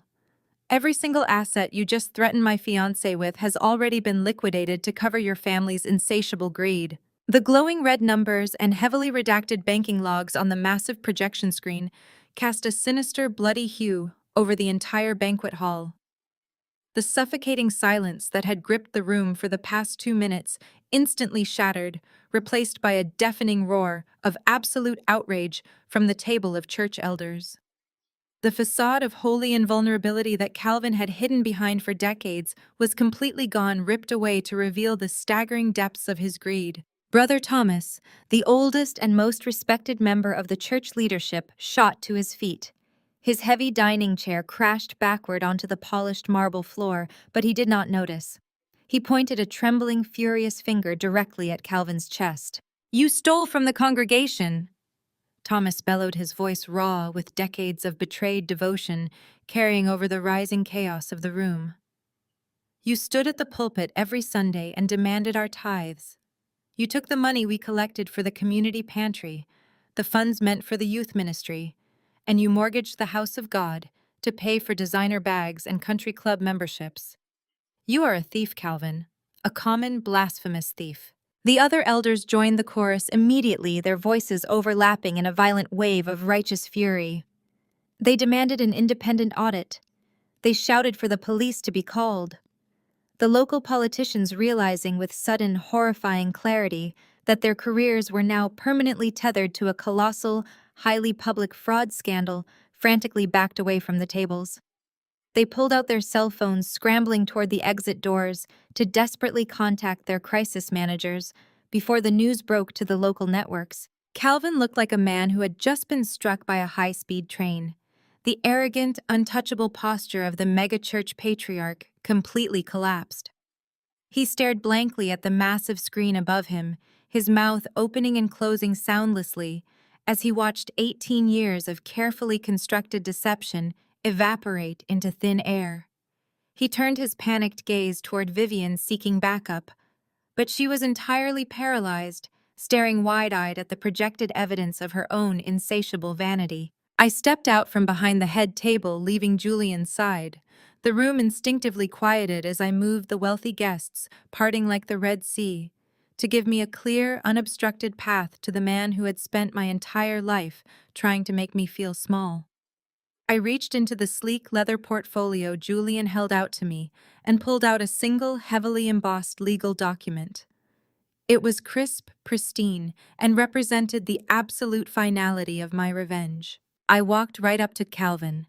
He was breathing heavily, sweat beading rapidly on his forehead, his eyes darting wildly around the room, looking for any possible escape route. There was none. The doors were secured by Julian's men, and the room was packed with hostile witnesses. I slapped the thick legal deed flat against his chest with a sharp, resounding smack. Calvin reflexively brought his shaking hands up to catch the heavy parchment before it fell, clutching the document against the lapels of his ruined designer suit. "Read it, Calvin." I commanded, my voice icy and entirely unyielding. He looked down, his eyes scanning the bold black legal print at the top of the page, his face drained of whatever color it had left, turning a sickly, translucent shade of gray. His hands began to tremble so violently that the thick paper rattled against his chest. "My private equity firm bought the church's debt 3 months ago." I told him, my words slicing through the heavy, humid air of the banquet hall. "When you quietly defaulted on those massive hidden mortgages to keep your wife in diamonds and your eldest daughter in Swiss fertility clinics, the bank was more than happy to offload the problem. They quietly sold your distressed assets to a corporate buyer who could guarantee immediate payment. Me." Calvin shook his head, a pathetic whimpering sound escaping his throat. "You cannot do this," he gasped, his voice cracking into a high, desperate pitch.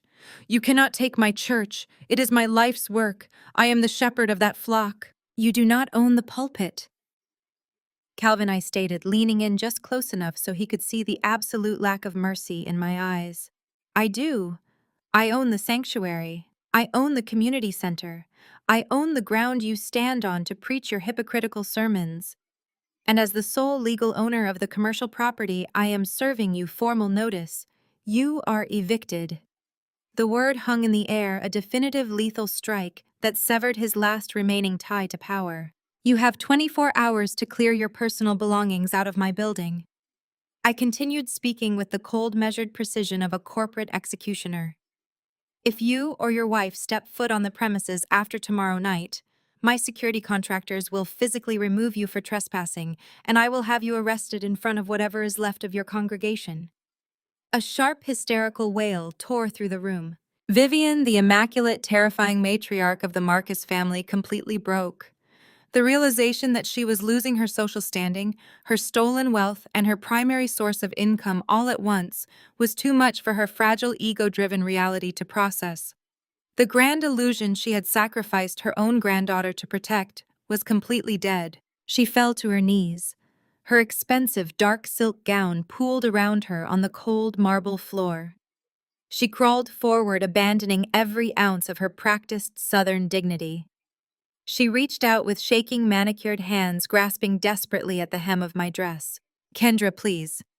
Vivian sobbed heavy tears, ruining her flawless makeup, sending dark tracks of mascara running down her cheeks. Her face was contorted in ugly, naked desperation.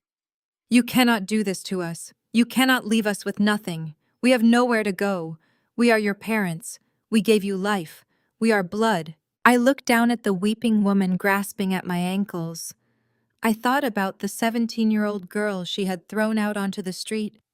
I thought about the hungry nights, the grueling court battles, and the absolute terror of trying to protect a newborn baby while working 3 minimum wage jobs. I looked at Vivian and I felt nothing but a clinical, detached emptiness. "You are making a terrible mistake," Vivian pleaded, her voice rising to a frantic, agonizing shriek. "Family must stick together. We can fix this. We can be a real family again. You have to forgive us, Kendra. Blood is thicker than anything. You cannot throw your own family away." Before I could formulate a response, a shadow fell over Vivian. Aaliyah stepped forward, the heavy emerald silk of her custom gown catching the ambient light as she moved to stand directly beside me. She looked down at the pathetic, weeping woman on the floor. There was no pity in my daughter's dark eyes. There was no hesitation. There was only the cold, sharpened steel of a survivor who knew her own absolute worth. Vivian looked up at Aaliyah, her face streaked with tears, hoping to find a shred of naive sympathy in the granddaughter she had discarded like defective merchandise 18 years ago. She reached a trembling hand up toward the young woman. Aaliyah did not raise her voice. She did not yell. She spoke with a terrifying, absolute calm that cut through Vivian's hysteria like shattered glass. "Family does not throw away their children," Aaliyah said. "You taught us that." 7 days later, the world did not end. In fact, for the first time in my 35 years of life, the world felt entirely breathlessly light. The suffocating humidity of Atlanta and the toxic oppressive weight of the Marcus family legacy had been left hundreds of miles behind us. We were standing on the sun-drenched coastline of a private estate in South Carolina, surrounded by the rhythmic, soothing sound of the Atlantic Ocean crashing against the rocky shoreline. The air was crisp, tasting of sea salt and wild beach grass. There were no stained glass windows. There were no gilded pews, no velvet-roped VIP sections, and absolutely no megachurch elders whispering their judgments behind manicured hands. The guest list was small, deliberately curated, and completely free of obligation. There were no politicians to impress. There were no business rivals to intimidate. The people gathered on the manicured lawn below the master suite were our chosen family. They were the mentors who had believed in my firm when it was just an idea on a legal pad. They were the friends who had brought Aaliyah and me groceries when I was a terrified teenager working 3 jobs. They were Julian's family, warm and fiercely protective, who had welcomed us without a single question or condition. The absence of my biological parents and my sister was not a void. It was the surgical removal of a malignant tumor. I did not have to worry about Vivian criticizing the floral arrangements to assert her dominance. I did not have to brace myself for Calvin hijacking the wedding toast to preach a sermon about his own manufactured greatness. I did not have to watch Chloe perform the role of the devoted, pristine sister while secretly wishing for my downfall. They were gone. As I stood in the master bridal suite, listening to the gentle hum of joy drifting up from the garden, I knew exactly where they were. Calvin and Vivian were currently packing up their foreclosed mansion under the strict, unforgiving supervision of my legal team and a court-appointed auditor.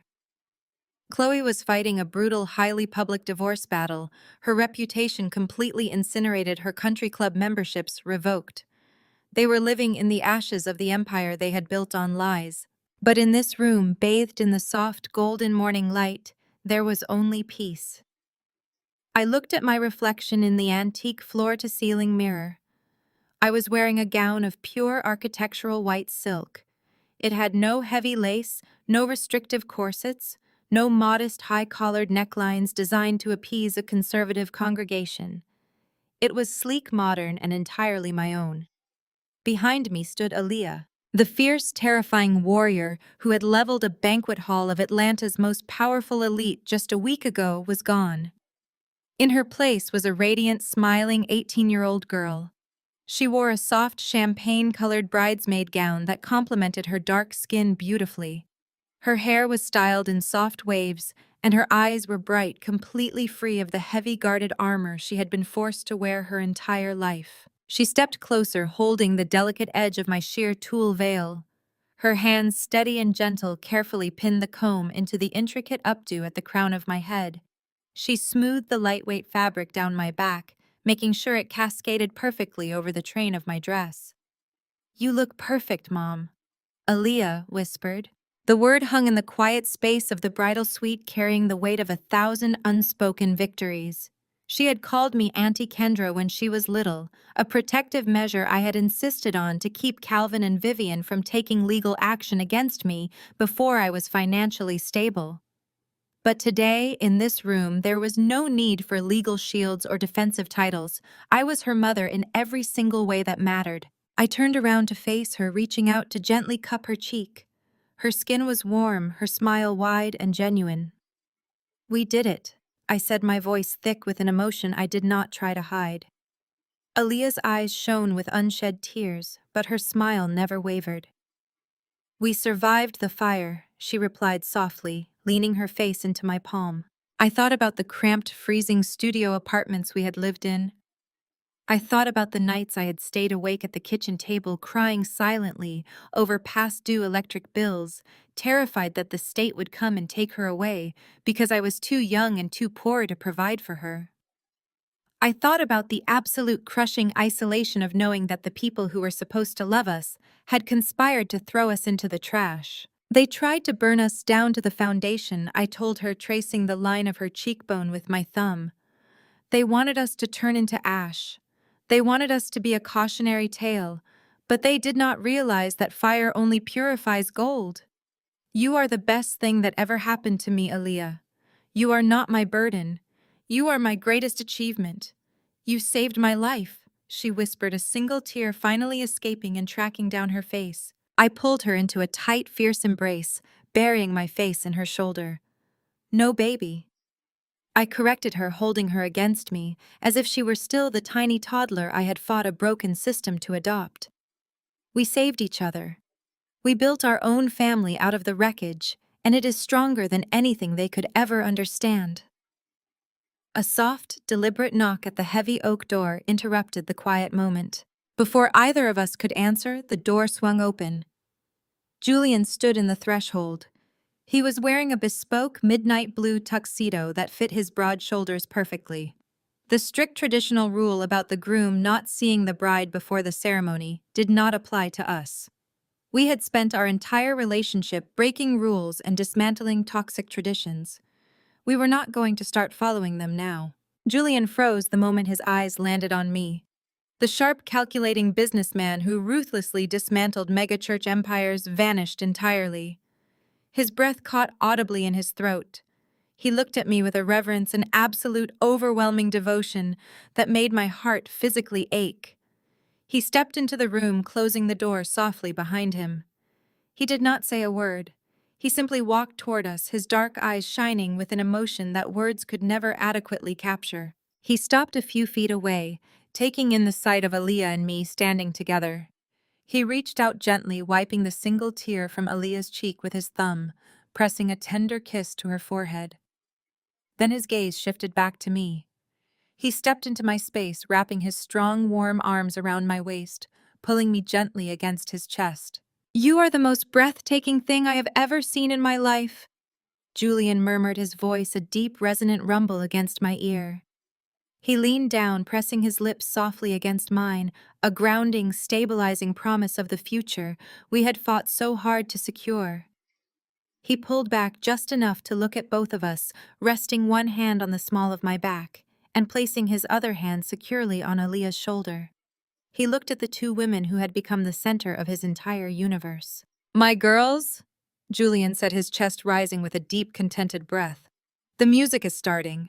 The guests are seated. Are you ready to go make this official?" I looked at Julian, the man who had offered me a partnership built on absolute equality and lethal loyalty. I looked at Aaliyah, the daughter who had given me a reason to become unbreakable. I thought about the ashes of the Marcus family left burning in Atlanta and the beautiful, impenetrable fortress we had built here on the coast. I reached out, taking Julian's hand in my left and Aaliyah's hand in my right. "I have never been more ready," I said. We stepped out of this bridal suite, leaving the quiet sanctuary behind as we moved down the wide, sunlit corridors of the coastal estate. Julian had gone ahead to take his place at the altar, leaving Aaliyah and me to make the final walk together. The heavy silk of my gown brushed against the polished hardwood floors with a soft, rhythmic whisper. With every step I took toward the garden doors, my mind inevitably drifted back over the events of the past 7 days. The fallout in Atlanta had been swift, merciless, and entirely absolute. The dominoes we had so carefully set into motion had crashed down with a level of public violence that the city's elite would whisper about for decades. Harrison had not been making empty threats in the heat of the moment. True to his word, his legal team had filed the divorce papers before the sun even rose the next morning. Chloe had built her entire identity, her absolute sense of superiority, on the impenetrable armor of her marriage and her Ivy League pedigree. But she had fundamentally misunderstood the nature of the man she married. Harrison was a man of strict principles, and he possessed a prenuptial agreement that was utterly ironclad. The document contained specific unforgiving clauses regarding fraud and infidelity. By hiding the existence of a biological child, by funneling marital funds into fraudulent fertility treatments to maintain a calculated lie, Chloe had triggered every single penalty the contract contained. The financial devastation was instantaneous. Harrison froze their joint accounts, locked her out of their luxury penthouse, and legally severed her access to his family's immense wealth.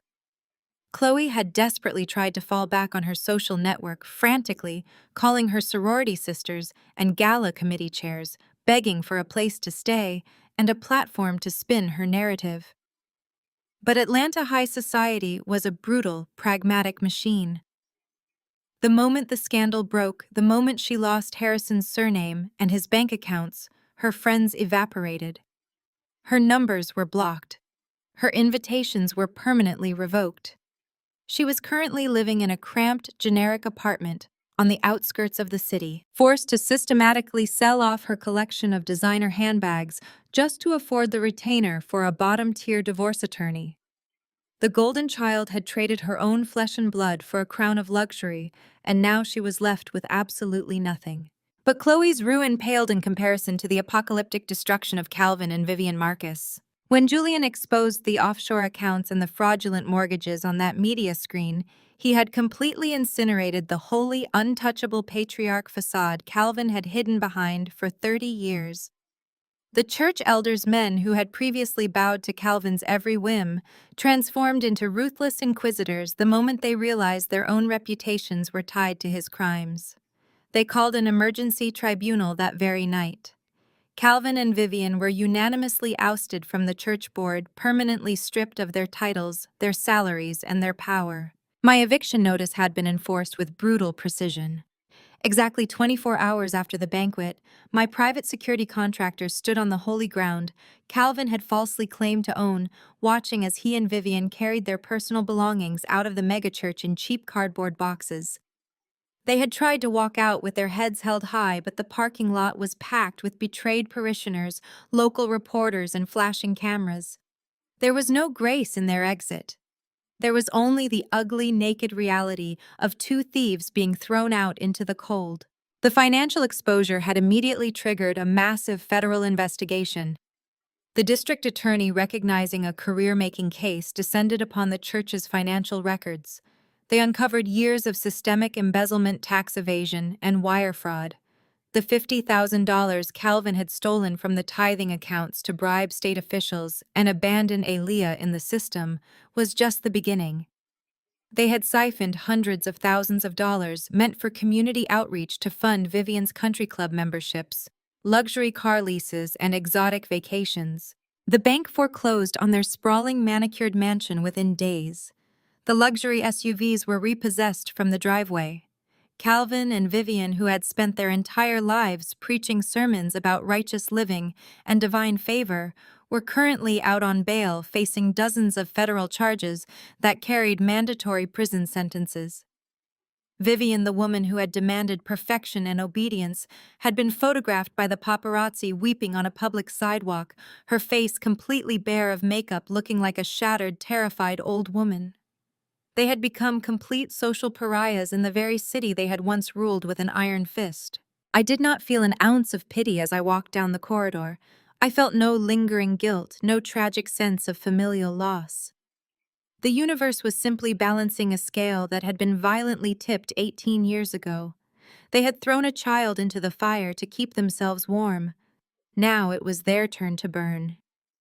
We reached the end of the hallway, stopping in front of the massive, heavy oak doors that led out to the estate's sprawling back lawn. The air was thick with the scent of blooming jasmine and sea salt.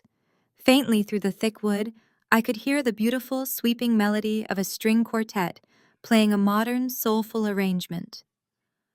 The low murmur of the guests instantly quieted as the music swelled, signaling that it was time. I took a deep, steadying breath, letting the crisp ocean air fill my lungs. Aaliyah stepped closer to my side. Traditionally, a father is supposed to walk a bride down the aisle. It is a symbol of transferring ownership, a patriarch handing over his property to another man. But Calvin Marcus was dead to me, and I was not a piece of property to be traded.